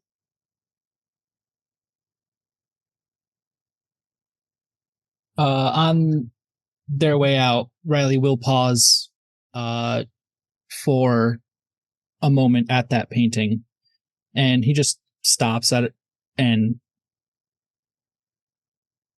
takes the entire painting in, especially the silhouette in the eyes. He gets a little bit closer just so he can look at that to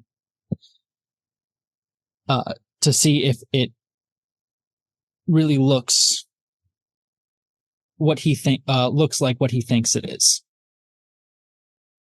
The longer you look at the silhouette in the painting's eyes, the more certain you become that it is not human.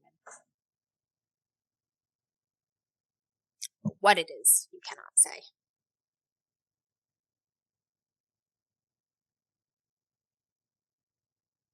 Do we notice this? Riley, he was with you and then he stopped. Yeah, like I don't know if everyone kind of walks. I'll look at it with. I mean, Rosalie's an artiste, so she'll look at it with him.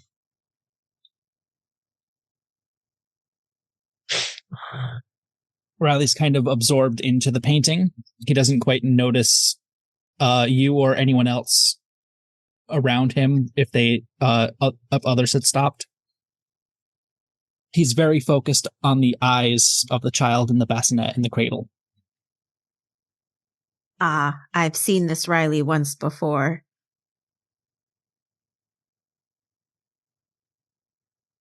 And after a few moments, he'll kind of like shake kind of like back into the present, and he wants to kind of move on. But does the piece have the artist's name as well? It does. The artist is Siobhan McKenna.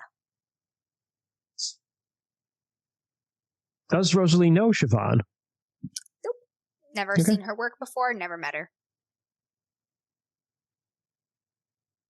And I will be right back before you move on to your dining adventure. My cat is going berserk for food. Feed the cat intermission. Oh my god. All right, well, we're talking about one cat. The other one is under my desk being a menace. Winnie memes in our chat. Yeah. Winnie break. Winnie, the void. Yep. For those of you that have not seen her in a while, she turned 1 last month. She was at her birthday party. So much. I feel like she's gotten fluffier. Like she has real fluffy. She is so fluffy, Jess. It's insane. She's just. I almost didn't recognize her when you were holding her. I was like, that must be Winnie, but like she looked. Yeah. Yeah. Oh, are you my big girl? Aw. Look it. They put your face in chat, baby. Look it. Happy birthday, Winnie. Okay, you can be free now. She's annoyed at me. Go ahead. Aww.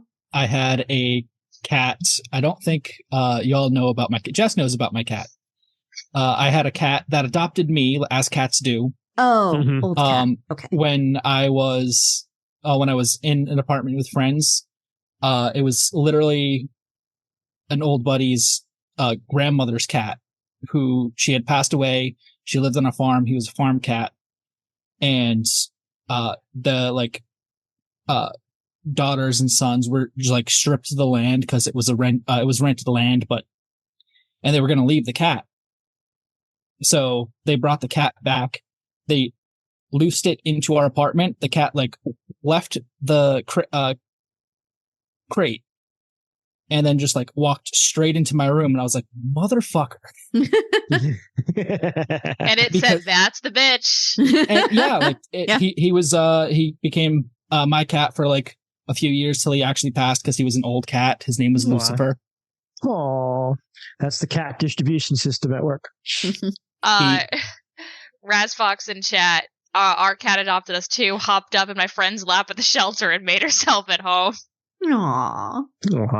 Okay, Ray and Stuff also has a cat. Guys, email us pictures of your cats. Yes, absolutely. DMsAfterdark@gmail.com. Email us your cats. Very important shit. Send your familiars. It's so funny. I'm in a Patreon for like my favorite artist, and she regularly posts, but the only posts that I'll look at are ones of her cats. It's very important shit. Listen. She like will put out like little stories and like excerpts of like future books or like past books that like she never released, and I've only read her cat ones. Like I've only looked at cat pictures. Very important cat material. And cat updates. Yeah.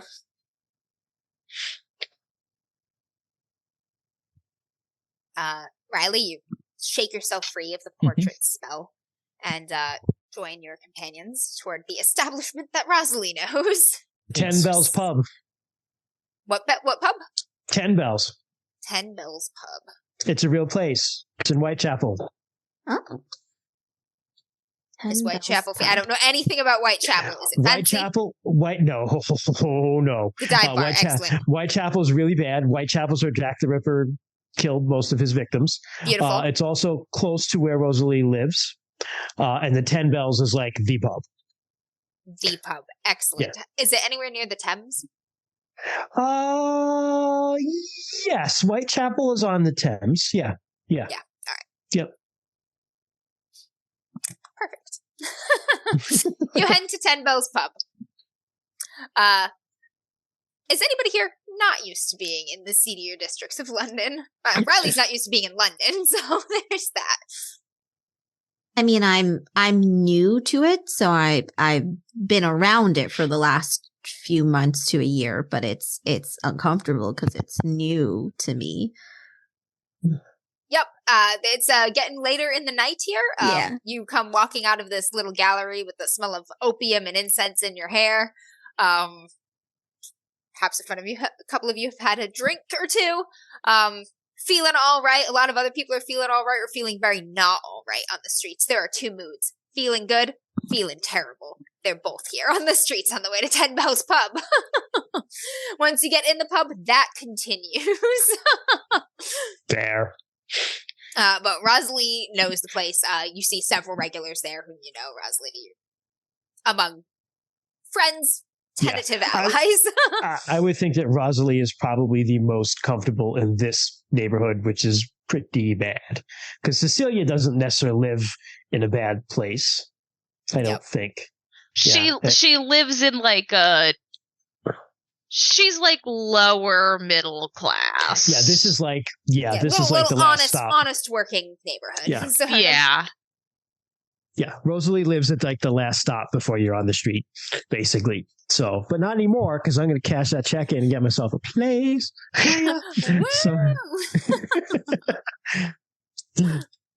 But yeah, she knows the place very well. She's like, the fish and chips are wonderful. Did you say piss and chips? I said fish and chips. Okay. Yes. just double checking. No, there's only piss and falafels. I know. Yes. We've had it before. Fuck. Only piss and falafels. For anyone that hasn't get some seen greasy a dive bar one-shot. food. Celebrated. Rosalie, the more relaxed Rosalie gets, the rowdier and crazier things get. It's like normal to her, and the rest of you are like, Yeah, Rosalie is like down with this crowd, and she's A-okay singing like very bawdy tunes and just like having a grand old time. A couple people come up and greet Rosalie like, you fucking hoe, and then she's like, hey. Exactly. Like, is she about to be fought? And it's like, no, this person likes her. Okay. Yeah, and she's like, suck a dick, bitch, right back at it. Like, what is Also, happening? it's Boston. Wow, that's They're great. just they're just hurling insults at each other, but like all we get are Boston ones because we're from Rhode Island, but they're like the British version.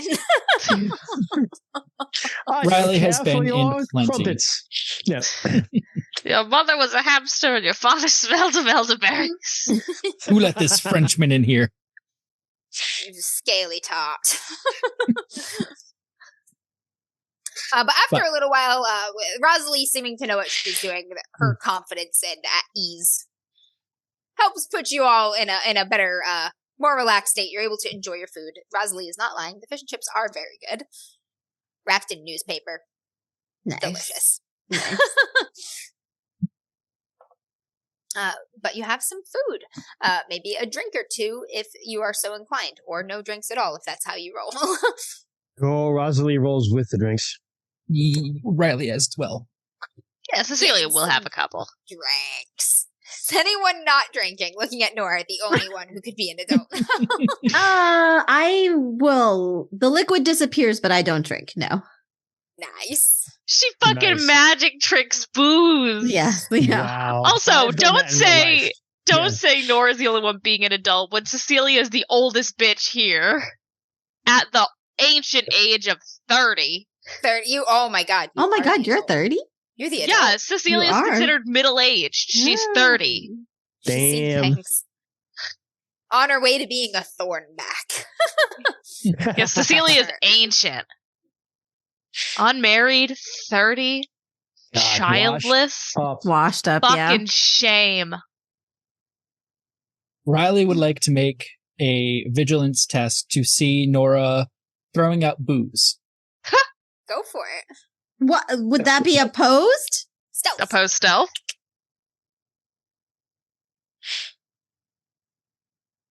Yeah, 6 dice for this.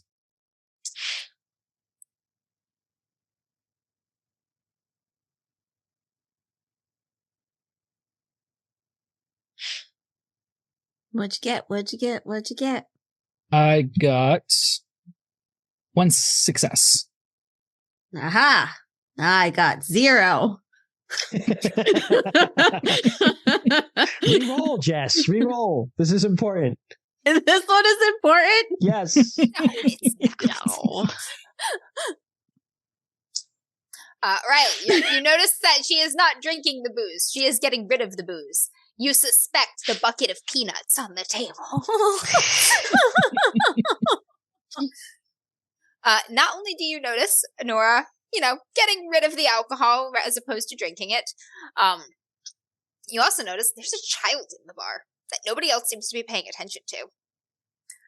She's at the back of the bar, near the door. She's kind of like crouched down near like a stool that's just sort of set against the wall near the door. And she's watching people. She's very, very thin. She's very dirty. She looks to be maybe 11 years old. And everyone's ignoring her. There's like a thin little urchin girl. With just dark, muddy, greasy, tangled hair crouching by the stool, watching everyone.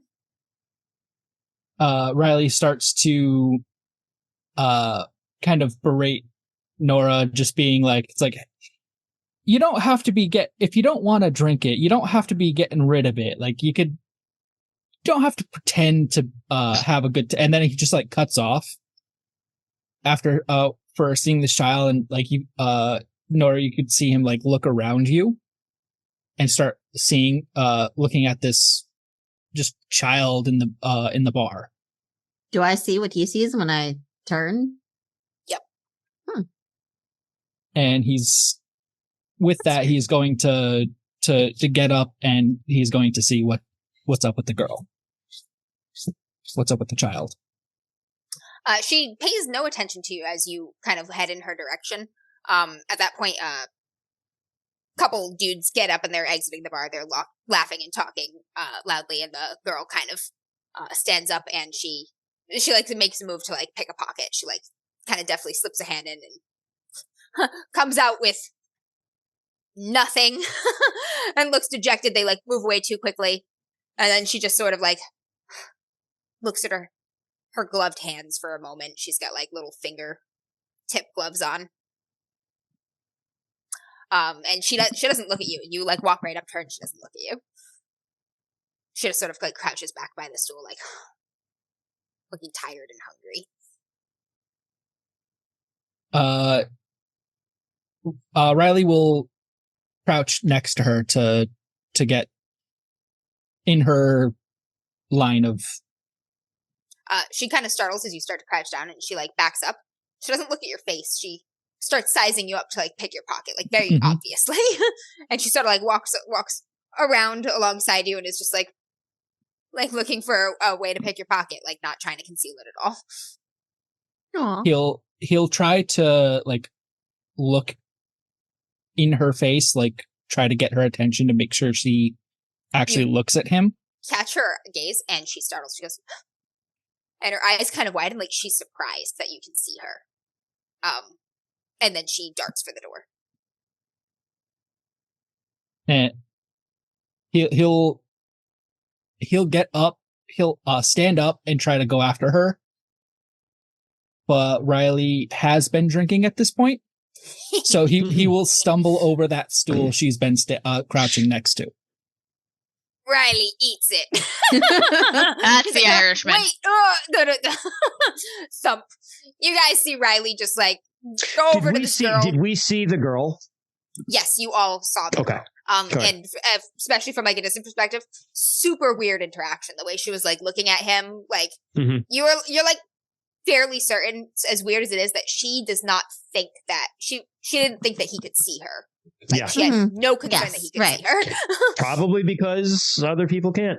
All right. Amber, I have a question. So, I took the talent Sixth Sense. Ooh. So, page 55, if you want to take a peek at it. Would I be able to use this to see if she was a not person? 55. A Let me not take a little peek person. here.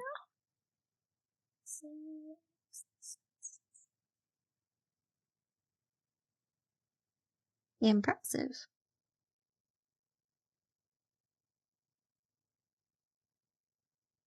Yeah, go ahead and make an investigation check right now. All right. So that's gonna be investigation is logic. So that is it's again 6d6. Jesus Christ! No successes again. Reroll. I am gonna use one of our rerolls because I haven't used one in a while. This is like actually an Gotcha. important one. Yeah. Got a bunch of 4s. There we go. 2 6s, 2 successes.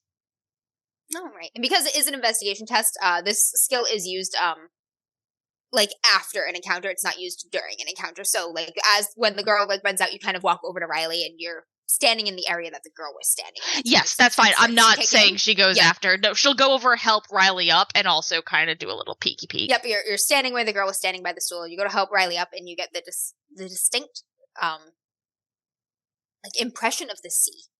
You smell like brine in the air, and your the little hairs on your arms kind of goose flesh a little, like the chill of a breeze coming off the ocean touches you. Something Vaesen-y has certainly been about, and the impression it gives you is one of the sea. You smell the brine, you feel the damp breeze of it almost. Rosalie's helping Riley up, and she just sees Cecilia like spacing out, and she's like, "That was not something normal, was it?" Can I have looked and seen maybe where she had headed towards, or ran out towards? Yeah, if you wanted to like look through the window that you were sitting at instead of like running over to Riley, you might be able to catch the girl running. Yeah, I want to recruit this girl. She'd be perfect for a magic show. What would that be? Vigilance? I finally figured out how to read this thing. While we're figuring this out, C-Stock, thank you for 21 months of subscribing. Oh my God, thank you. 21 months. Yeah, that's a fuck ton. Thank you. You can't see my cell phone, but I rolled 4 1s. Oh my God. Nora's having a bad night. You're just like, look out the window and you're like, which way to go? My vision just blurs. And like you pop a little vein in your eye and it's just like the white of your eye just turns around. You're like, fuck. What a horrible night. Okay. Incredible. A bar fight's just about to happen, and Nora hasn't been drinking. Nora hasn't been drinking, but like a bar fight's just about to happen, and like you're looking out the window, and a mug just splashes against the wall right as you're looking out the window, and just alcohol in the face. You know, I love it, Ken. Alcohol, window, you're splashed in it. Things are getting very rowdy, Rosalie. You're like, now is when we leave. Like, that's just the impression is coming. And you're like, yep, good times are about to end. Let's leave while the mood is high. So, you get that sense, knowing your favorite tavern here, that this brawl is about to start spilling out, and unless you want to be throwing fisticuffs, it's time to jet. I'll be like, right, time to leave, and I'll just grab everyone. Shuffle them out. Alright, you shuffle out of the kind of muggy, smoky, crowded air of the bar into the muggy, less crowded, slightly less hot night air in Whitechapel. Once we're far enough away from people and walking back to wherever, Cecilia will speak up. She was something different. I couldn't get a direct impression, but I was able to get the sense of the sea. I could feel the breeze, smell the brine, something of the sea about the little one. You're not too far from the river. She definitely seemed like she thought I couldn't see her. And when I You all know that normal people cannot see Vaesen. Only people with the sight can, if they do not wish to be seen. Oh, I see. That's an ability that, like, Vaesen pretty much all have. Yeah. Gotcha. She looked Well, so she hungry. Was maybe go. She appeared human, correct, though? Yep. Very thin, underfed, dirty, but yes, appeared human. Maybe she would go to the next pub? Don't know how far she went. She probably will be back here tomorrow night. She looks very hungry. I could potentially try and follow her from the way she acted. She's probably careless enough to leave behind a trail. Do you think you can? All right, let's find her. Night is young yet. I get my one question is 1:00. If we find her, what do we do? She looked hungry. What, Rosalie? What did you say? I said talk to her. What did you think I said? Torture her. Oh, you thought I said you cut off. You cut off. So I was like, no. I said talk to her. Talk to her. Yeah. I don't know what Rosalie's into. Okay. Don't kink shame. You don't torture someone the first meeting. You have to establish Make boundaries sure they and deserve safe it. words. Then you torture them. Right. Exactly. But let's see. Feed her. Riley, Yes. go ahead and give me a... Probably an investigation, correct? Yep. So that is 7 dice for me. Ooh.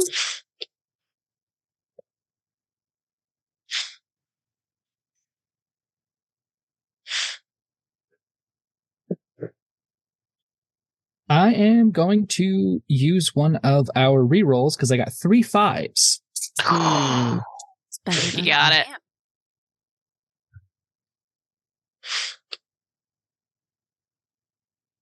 Did you still not roll any?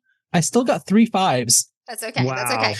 Riley, you start looking around, and you are you're like looking around, and you're fairly savvy when it comes to awareness and where people hide, good hiding spots and stuff. So you start picking you're like, dark alley, lots of clutter in it. Kid might head here to hide. Just using basic, what's the most appealing route if you were a frightened child? Start heading down some alleys, looking around. It's okay that you don't make your investigation check because she finds you. You are heading down the alley. And walking along, looking over, you stop to peek under some crates that are piled up there. Size, yeah. And you feel the little prick of a knife in the small of your back when you bend down to look under the crates. She says, "Don't move or I'll stick you." She has an Irish accent, heavy Irish accent. She'd be hard to understand if you weren't actually Irish yourself from Ireland. Still kind of bent over. He's going to sink down to a knee, be a little bit, but he won't raise up or turn around. The 3 of you kind of enter the mouth of the alley. You see Riley crouch down. The little girl's got a little knife on him, and she kind of looks at you and she says, "To tell your friends not to move." And I say in the least Irish accent I possibly can. I'm sorry. I'm sorry, everyone. Okay. I'm not a voice actor. This does not sound like a Southern American accent. So It's true. It doesn't sound Southern. Yeah. Cecilia will kind of just put her hands up, let her know. Hands up. Yeah. Riley will just show his hands and speak. All right, just look at them and it's no one has to move. No one has to. We came looking for you because we all thought it odd that no one could see this clearly hungry orphan girl in such a rowdy bar. Human folks can't see us. Only the really bad ones can see us. The really cruel ones. So why can you see me? What do you mean by us? I'm asking the questions.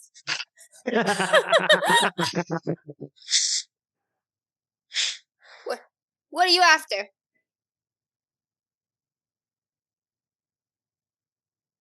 Well, it's not going to be a question, but it looks to be like you're after some food at the very least. And he'll just kind of look at Rosalie, knowing that she probably has rolls in her pocket. Which you're like clam cakes. It's like I was fish, saving this one. chips. Yeah, she gets some pocket food. She's like, I'm going to reach into my pocket, if that's okay with you. My name is Rosalie. What's yours? And then pull out a roll. Can't have my name. Fair. I'll just put it down and kind of step away. I really understand foolish that. to be giving folks your name, especially if it's a real one. Well, I've been accused of worse. You don't know what things can do with your name. I wish I could remember. But you should if you can see me. Well, all of us have had an experience at some point or another. And, well, perhaps we have more in common with you than you think.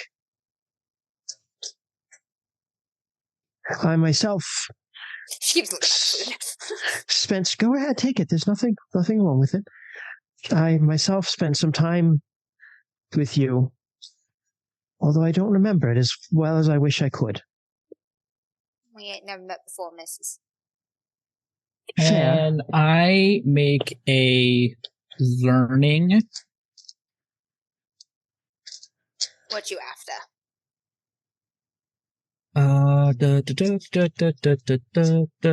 Because Riley has been searching and like gathering information about what he had seen, and obviously starting in Ireland, he would gather probably like little basic knowledge of what local Vaesen are over there, at least local legends, and seeing if you can just dredge up any information, like kind of piece together. I'm basically gonna see like if she is a fae. Ireland's pretty big. Or a fairy. Oh, it's not. It's not big at all. It's not that big. I feel like it's tiny.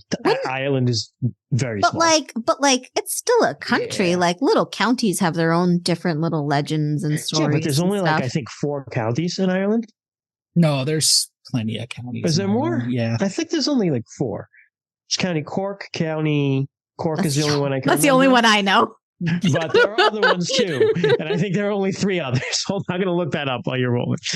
So I got 2 successes. All right. You've read a lot about the local flora and fauna of the Ireland, so to speak. There are 32, by the way. 32. There you counties. go. I was ridiculously wrong. For context, Ireland is smaller in square footage than Minnesota. Minnesota's big. I'm just saying. Yeah. And you don't think that she is fae. Mm-hmm. She's definitely some kind of Vaesen. You can tell by the way she's behaving, the way she's talking about humans and whatnot. And like this girl is Vaesen, but you don't think she's a fae. Fae are, generally speaking, from the research that you've done there, they're immortal beings, kind of like ageless beings. And this girl feels like a girl. She feels like a child. Like whatever she is, she's actually young. She has mortal issues like hunger. Yeah, exactly. So she seems much too real, much too flesh and bone, much too young to be an actual fae or fairy. She's got to be something else. But judging kind of by the way that she is speaking, she has been at the very least probably in touch with the fae, or very much probably taken by the fae. Could be. She's definitely, she's not human, or not anymore, at least too. Riley is going to, with the way that she had spoken about giving things for free and giving her name for free. I'm assuming Riley has at least the knowledge of, it's like, hey, you don't bargain with the fae Yeah, no, you never give your name. So, can I have your name? Like, no, you cannot have my name. You can call me this. Like, that is very much a very fairy thing to do. You actually thinking about that, you're unsure if that's a other Vaesen thing to do. If that's something that's kind of things like trolls or that's what happened with Old Mog though too. There was power in her true name too. Yeah, there was. Yeah, that is a thing that spreads wider than just the Fae strictly. Yes. Yeah. But going by her Irish accent and the other clues and whatnot, Riley's just going to ask. Or you're suspicious of her gloves. That's the other thing you get with this success. She's wearing these little fingerless gloves, but looking at them now that you're closer, the fingers don't extend all the way down to the palm of her hand. There's like material here. It's literally like the top's cut off, but the gloves are almost like webbed. There's material. They're weird looking gloves where they're fitting weirdly.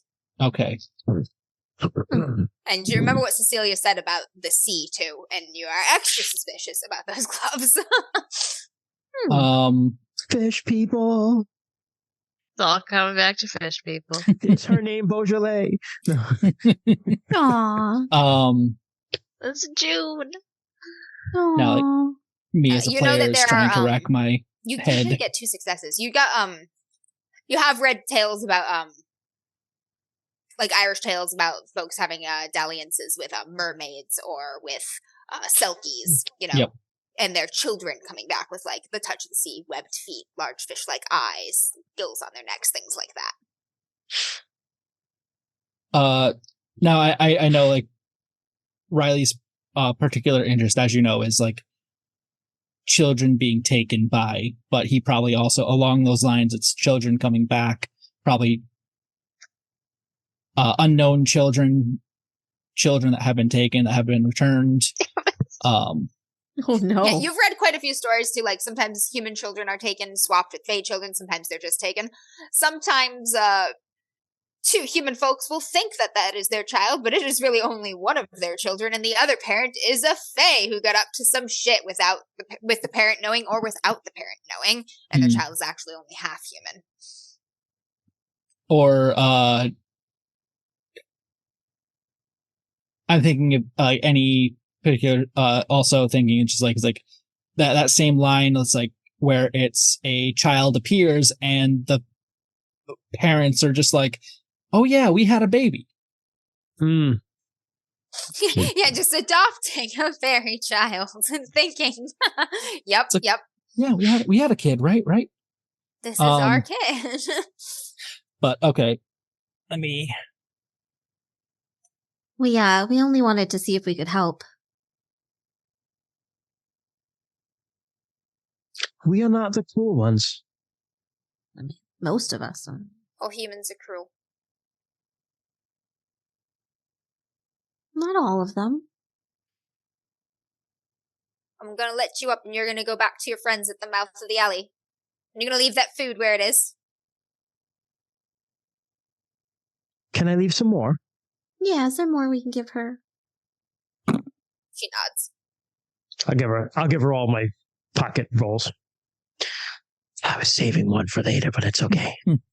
I'll give her my pocket rolls too. Everybody turns out all these rolls from their pocket. Eleanor just turns out like a pint of beer that was in her pocket. Yes. Cecilia, who didn't notice them steal the rolls, is like, where are all these rolls? Where's all this bread coming from? We were served bread when?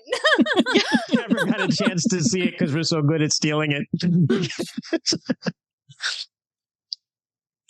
She kind of eyes you for a moment, right? Looks you dead in the eyes and like has a moment of tension, like where she's unsure if you're going to move fast and she's going to have to move faster. And then she pulls the knife back and steps back really quickly to let you up. Riley will turn to face her again to look her in the eye. That she's probably not used to humans doing that.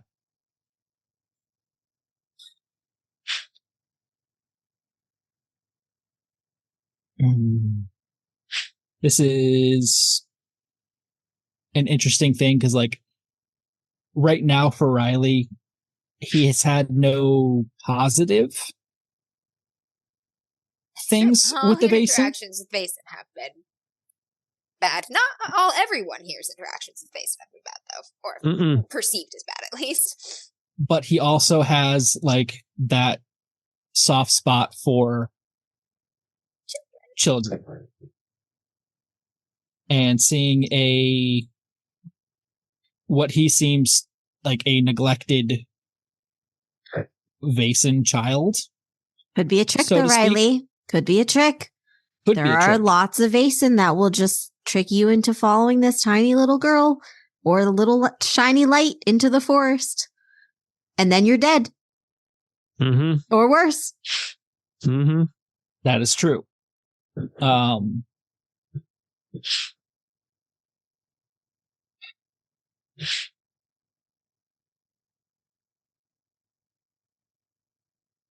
you go. Before Riley gets up, he will tell her that if she needs help, we'd be willing to give assistance with what she needs. Now,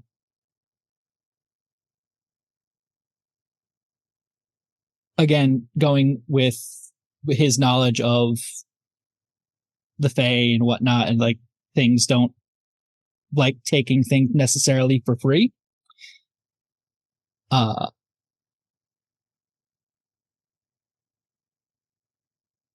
He will add, like, but if you do come for assistance, I would like to ask you some questions.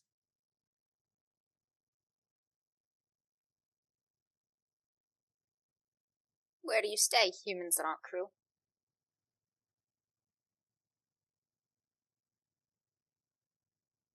We stay at the Rose House, in case you forgot.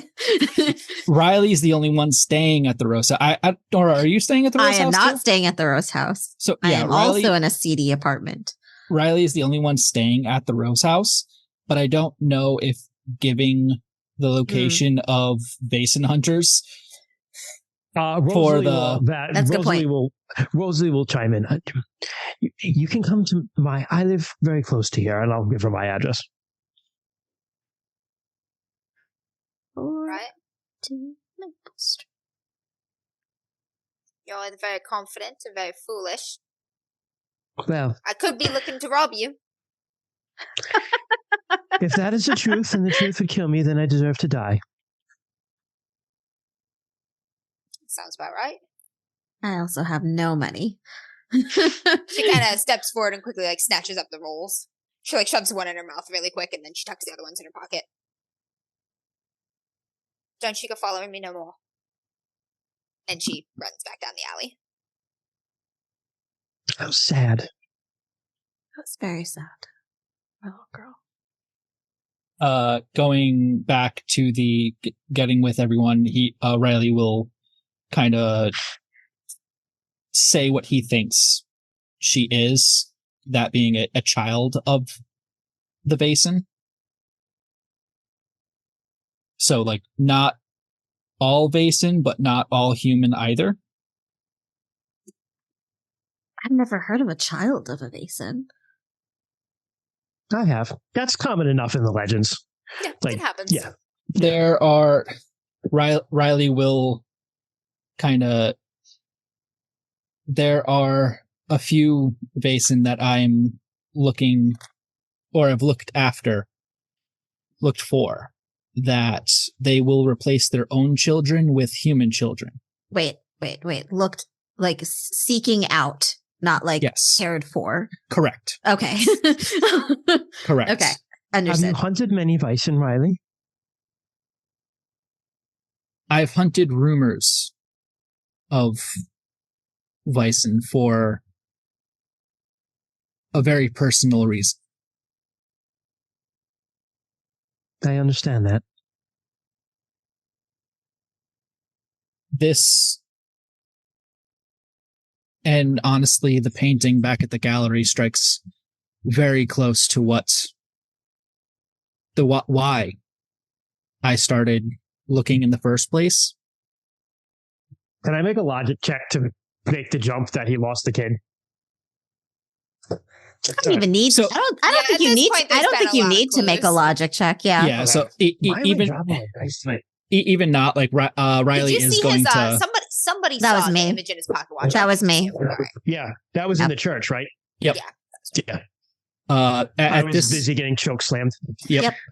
No, that was before you got choke slammed. That was busy preparing to be choke slammed. Yes.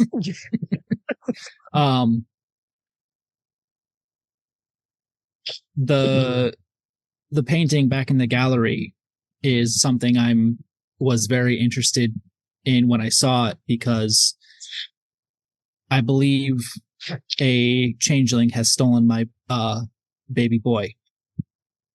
Oh, I'm so sorry. How many years ago was this? Just a few months, actually. Oh. A few months? How old was the boy in the picture? He was like 4. No, he was a newborn? He was a baby? I'm like going back and forth on age, because it was at least a child toddler. Of indeterminate age. He was gotcha. Small. His Understood. age is SMOL. O-L. Yes. Age small. Age perfect. Small. Gotcha. Just a few months. But yeah, Riley's boy was a toddler when they were switched. No. I saw the creature do it. You saw it? But I was frozen in fear and couldn't do anything as this creature took my boy and replaced it with its own. It's horrible. I'm so sorry. Where is the other boy then? At that, Riley kind of clams up, and he doesn't want to. He shakes his head, and he doesn't want to speak on it anymore. Well, I don't live very far from here, and I have tea, and I feel it might be a good time for tea.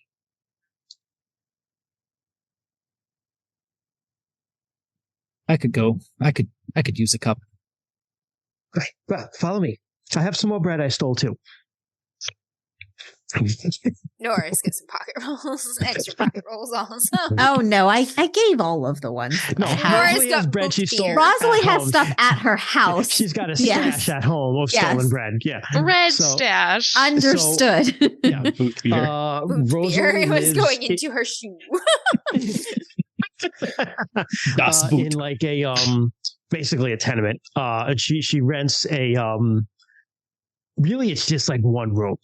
Like it's a studio plus an apartment, like all in one. It's a studio apartment, like for real, because it's also her art studio.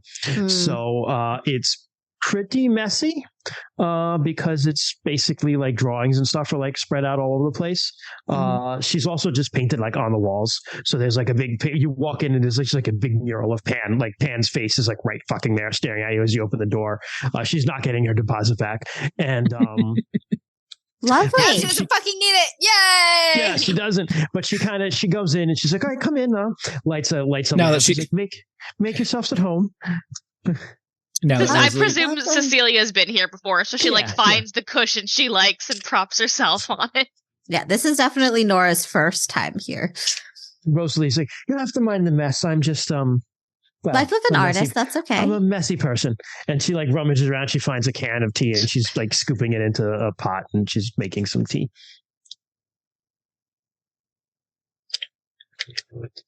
Starts to rain this evening. It's getting better weather for tea. Have you gotten any leads, Riley? How far have you gotten? I've got to London, that's what I got. What made you think to come here? That's just kind of where the trail had brought me.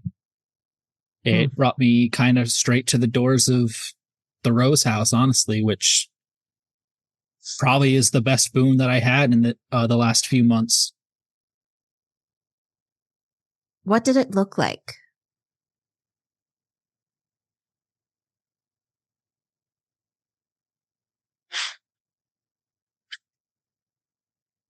Amber, if you would like to describe said.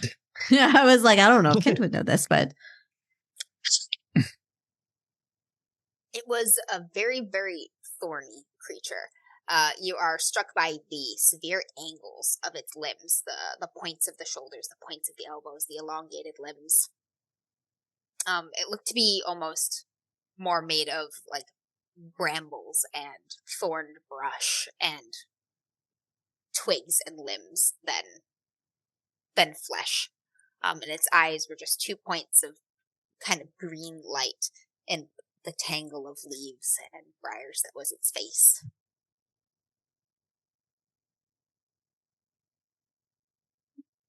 Does that spark any memory for Rosalie? Yeah, that's what I was trying to think of too. But for you in particular, that's fair. Mm-hmm. That's fair.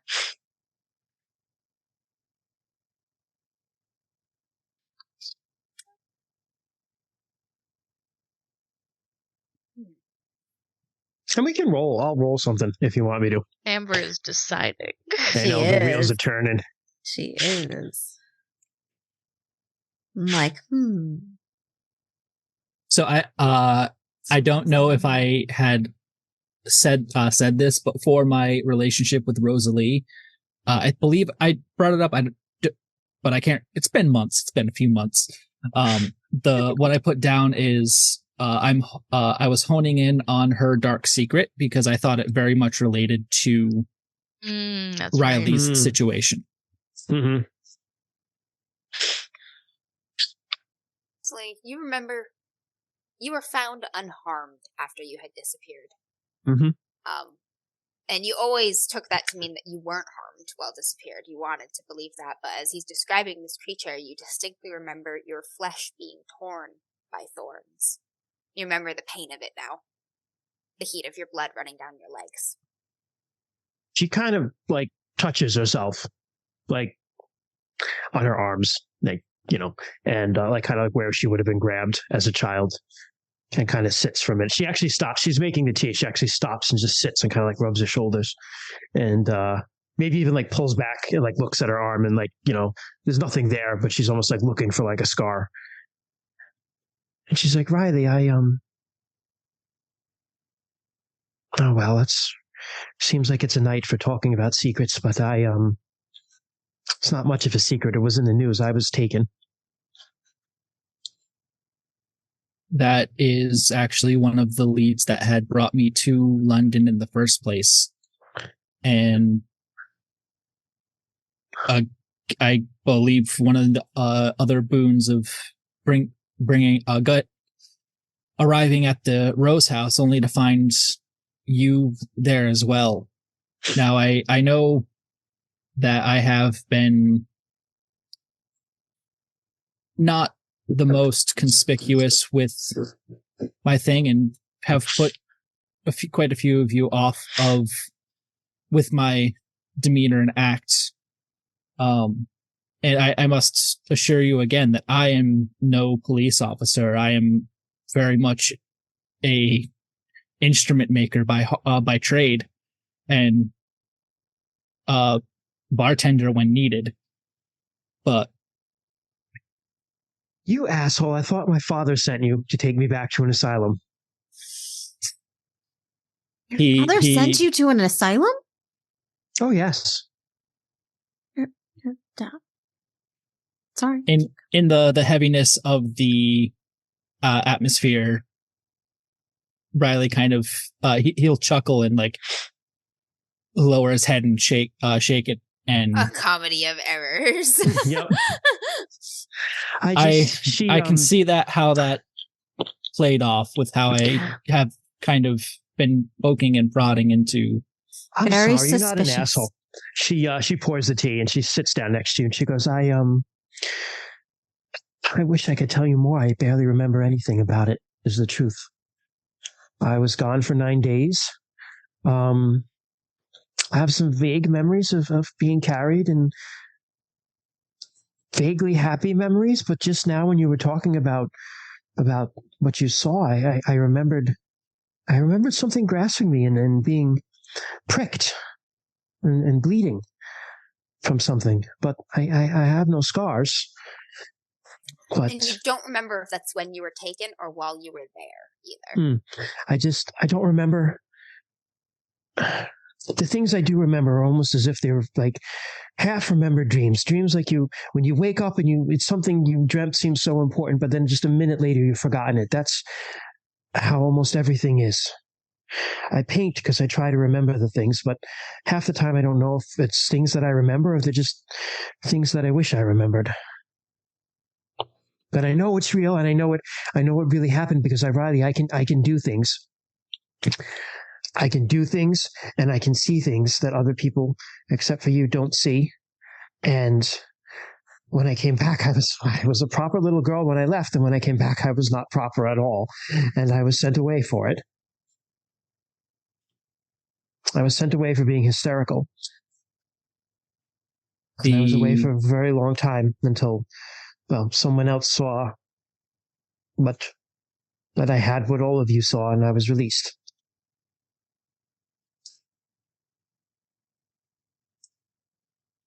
Riley is going to turn and look at you, and the fact that you came back safe, and the fact that you came back, that your parents didn't just elate in the fact that you came back safe,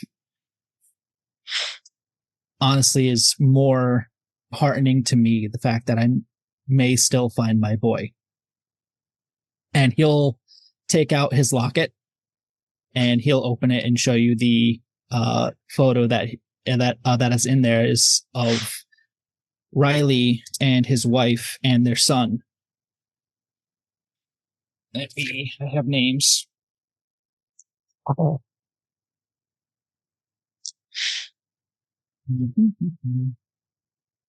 Lost in my pages of notes. Damn, pages. There it is. Yeah, I have actually a lot of notes for Rosalie too. Damn. Yeah.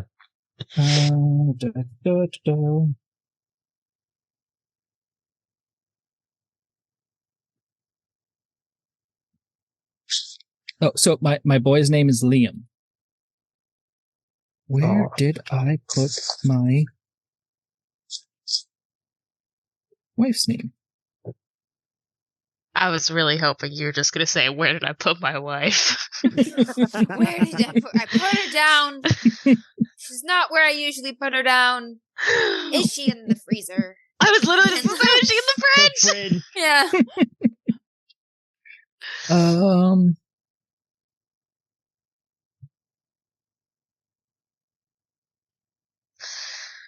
Shoot, I thought I had it written down, but apparently I did not. I will have to go back and because she's that. Irish.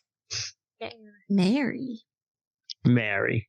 and Riley. I did have it somewhere. Siobhan, Siobhan. That's we just got a Siobhan. Siobhan is the artist. We did. Oh, shit. Yeah. Yep. Yeah. Shannon is good. Well, I will have to look. I believe I told Amber. Let me go back in my text with her. Rosie and Riley. Oh, my Rosie. Rosie. But, insert name here. We'll get it. Yeah, later. we'll I'll find it. I'll find it. My wife, Mrs. O'Day. Yeah, Mrs. O'Day. Catherine, also very common Irish name. That's another common one. We just got a Catherine tonight. We did get a Catherine. That's right. Oh my god, I wrote down Captain Danville. Catherine, I see. Doc Void, I do love Ashlyn spelt like that. Oh, I love Ashlyn too. L-I-N-G. Cirrus is a good one. Catherine. Oh, yeah, yes. I mean, there's always the classic Aoife, A-O-I-F-E. You can't take that one. I'm using that one. I already had a character named Aoife. I'm using that one. We've already had Aoifes. It's funny, babe. Is she strong of heart and dumb of ass, Amber? It's on my business card. She's strong of heart and smart of ass. Nice. Even better. But my Aoife was strong of heart, dumb of ass. It's a good name for strong of heart, dumbass characters. It's a good name. General. Yes. But, you have a beautiful family, Riley. Oh, he looks like you too. Thank you. I'm hoping I can find him.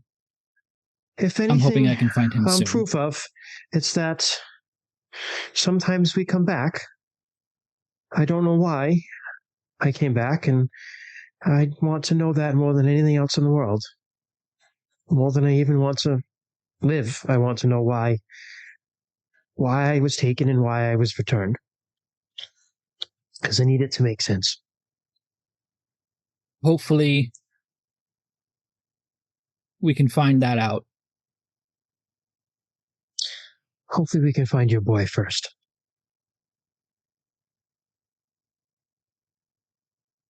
There's a knock at the door. Oh, fuck. It's probably my landlord. Everybody be quiet. Get under the table. Yeah, we'll just be quiet and see if it goes away. There's another knock at the door. It's a small knock. It doesn't sound like the heavy pounding of your landlord. Oh, good. It's not him. Open it. Like a tiny fish. Slightly and look in. Look out. It's the little girl. The little urchin is standing there, soaked to the bone in the rain. Oh. She looks up at you and she says, "All right, humans that aren't cruel. Let's see if you can help me." Come in. Oh. She kind of like peers on either side of the door first. Just us. And then she walks in, but she stands like in the doorway too much for you to be able to close the door. Fair. You'll, well, forgive the mess. I'm a messy person and an artist. But would you like some tea?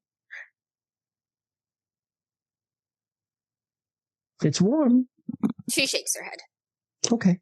Would you like something She's not to dry? shivering at all. Okay. I was going to ask if would you like something to dry yourself off? Like being wet. Fair.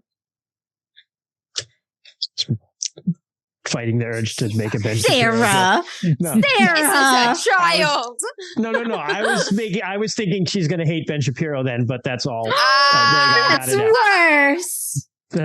I don't get that joke. You don't get that joke? I'll explain later. God. Okay. Canada Dry. Yeah. Squirt. Canada Dry. That meme is so funny. Explain it to me after stream. I'll explain it to you later. Thank you. Says, what can we help you with? it's a really bad human on the docks, and he makes me and my sister and other kids work for him. And we can't get away because he has something. What is it that he has? My skin. This is a Selkie. Okay. Selkie. I don't know what a silky And I can is. never go home without it. What is this man's name? I have it. Oh no. His name is Brent. Brent Brent. McFarlane.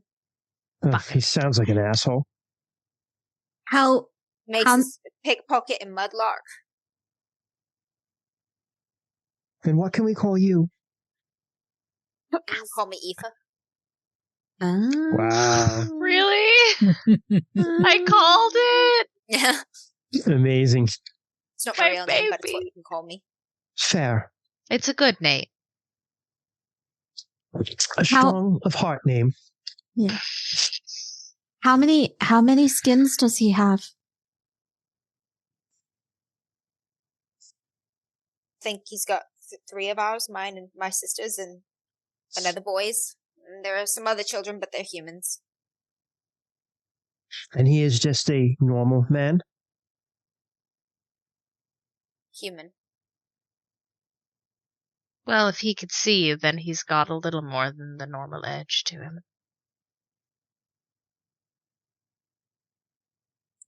Don't know how we can, but some fishermen caught us and the little boy at different times, and they sold us to him. Motherfuckers. And I just really miss my mum. We'll get you back to her. Let's go get him right now. He's real big, he's real strong, and he has a lot of other cruel humans who watch his place and keep us in line, like.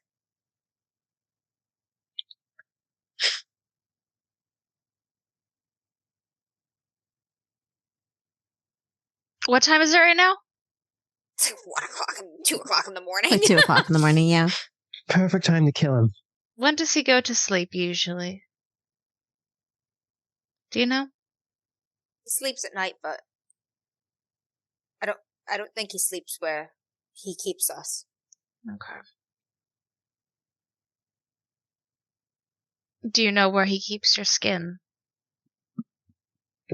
Okay. No, I look for it whenever I can steal a few minutes. I've looked all over the warehouse and all the crates and under the floorboards, and I even got up on the roof once and I can't find it.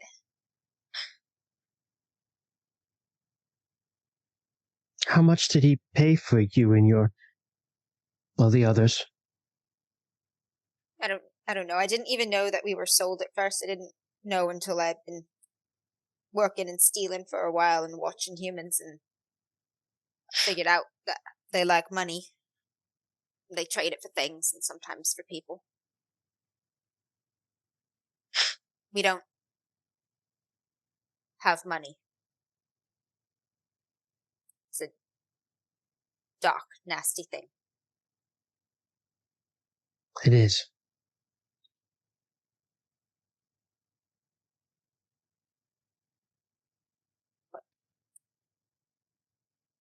Where does he keep you? Sister's not as strong as me, and maybe you're bad humans too. Maybe you kill us all, but if I don't try, she's not going to make it. And there won't be any home to go back to if I can't go back to it with my sister.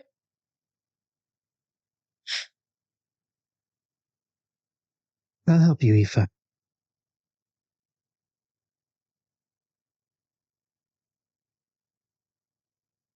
Yeah, I'll show you anything that can help.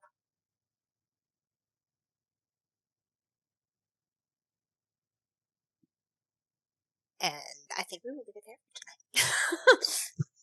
This entanglement, this threat is turning into a minor mystery. Yeah. Yeah.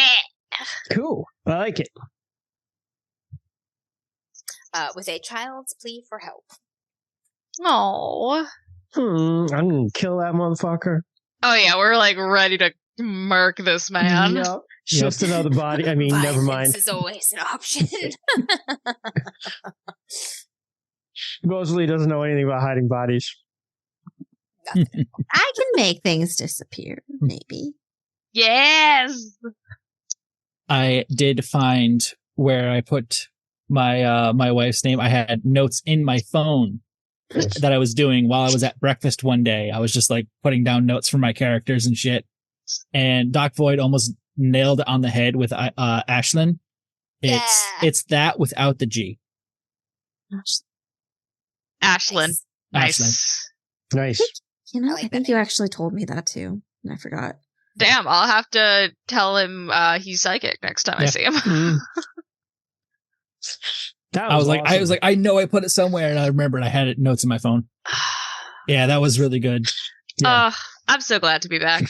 Yeah, Aw, girl. We're glad to have I have you. to like try Yeah. to time things, like because like the actual like this is a threat that's turning into a mini mystery of its own.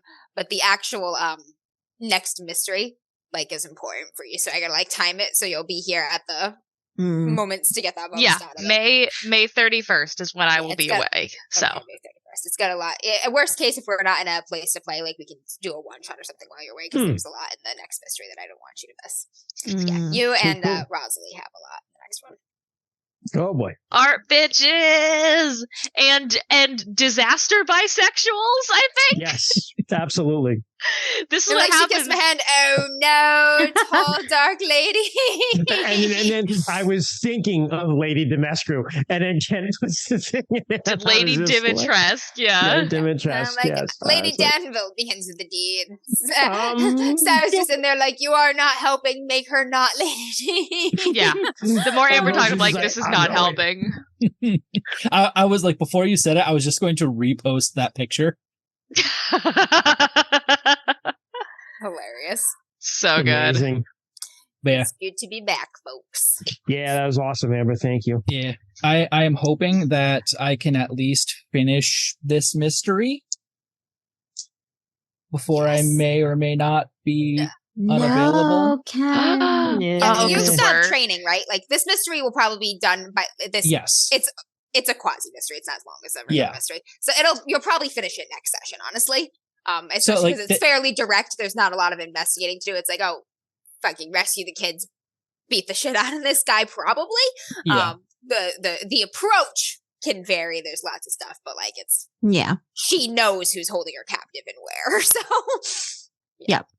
Yeah, like I'm going through it now. Like I am hopefully like I'm starting a new job. I am getting in with that new job. I will be unfortunately perpetually working third or second shift. both suck. Mhm. They So- really do. When does third shift start? Third shift starts after midnight. So like I would Oh, if you were still on be third, able you to could play. still play. Yeah, you just be playing Yeah. before work. But by training that's coming up, it has 2 shifts as well. It has a first and second shift, and I'm really hoping I get first shift for my First training would be good, yeah. because that's at least 5 weeks, which will probably take me to into the middle of June, I believe. Yeah, Yeah. like mid-June. Yeah, so you'd have like 2 or 3 more sessions with us. Yeah. So I'm hoping I can continue, and like if I get third shift, like I will be able to continue. And then if not, then like Play it by ear.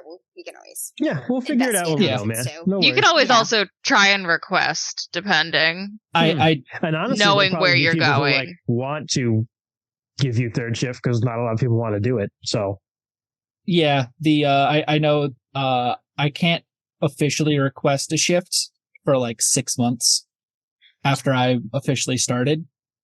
So Okay. I also don't know if he'll want to do third shift. That sounds yeah, awful. I mean, that's up to you. Yeah. yeah, I mean, all in all, want to shoot for first, Yeah, Yeah. right. but I am contractually obligated to work any shift they want me to. Yeah, Yep. right. Fuck. But So- anyway, we will We'll figure finagle something out. this as it comes. Well, yeah. Yeah. Yeah. Yes, we Yeah. We'll make it absolutely work. will. We always we'll make do. it work. We always have. Yep. So Some fucking how. yeah, what do we got to say before we leave? Well, we have the usual ending spiel. Thank you so much for joining us on this week's episode of DMs After Dark. If you enjoyed it, you can give us a little follow. You'll be notified whenever we go live, which is every other Friday at 7 p.m.-ish EST, give or take a few minutes, because that's how we typically roll. If you missed part of this episode and you want to check it out, the full VOD will be going up on our YouTube channel on Monday. It's just DMs After Dark. We're on Monday the all- latest. I have been doing them on Sunday now, just Yep. because that helps me not forget. there Monday or Sunday. For the Just early bird. stalk us. We're on all the social medias at DMs After Dark. Facebook, Twitter, Instagram, Blue Sky, which I know I need to get back on and just start posting memes again. I'm sorry. We're on all of them. You can also email us at dmsafterdark@gmail.com. The request this week is email us your cats. And Yes. we are now contractually obligated to make a cat montage, or just at least post the pictures A of cat DM cats collage. that we get. Cat collage. Yeah. Yeah, Oh my gosh. once we accumulate It's your enough hard photos, out critical role. We post a mid-session, just people's Yes. cats. Yeah. Let us know. Yes. once we get enough cats, we will be sharing your cats on Facebook with your permission. Yeah. Please tell us their names as well, because Yes. that's Tell us even their more names important. and what you actually call them. Yeah. Yes. For Tell example, us all the names that you have Uh, for your cats. My cat's name is Winnie. What have I mostly called her lately? Bagel. Yep.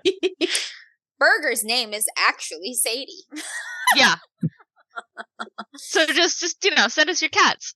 You can also email us questions, comments, thoughts, ideas, conspiracy theories about our stuff. We do love to see it. You can visit our Redbubble if you want to buy any of our merch, which we have Detective 20 up. We also have the lovely pieces by Katrin Durham of all of our RuneQuest characters, which we split the profits with her on that because she's a baller. Really quickly, it's going to be a really cool month for Rainy Plays Games. Yes. If you haven't caught up, like his finale is coming out this month for Iron Sword. And also he's having an episode featuring, I think, Sarah this month. Yeah. Yeah, we're recording pretty soon, and then that's gonna be later this month.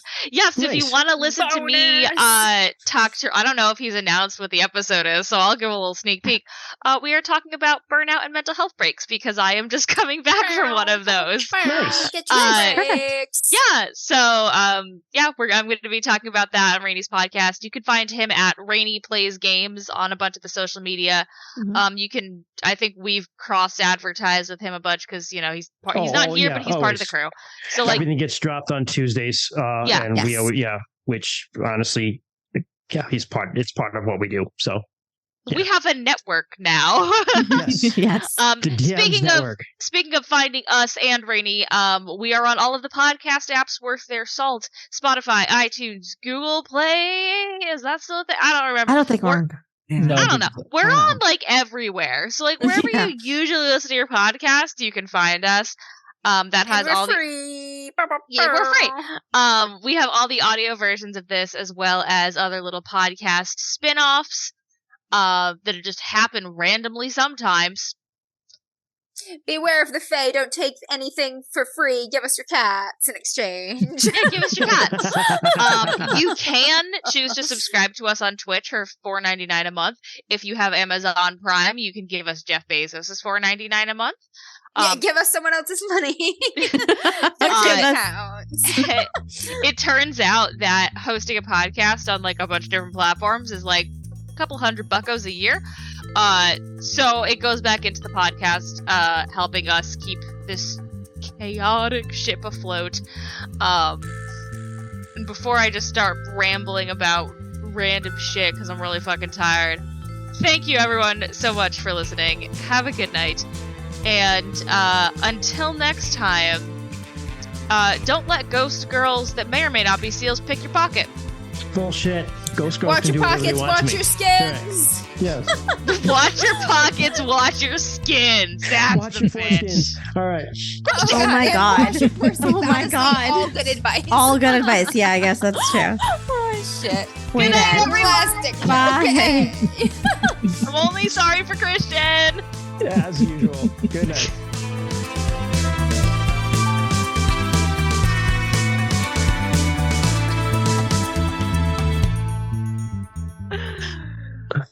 Oh, Christ.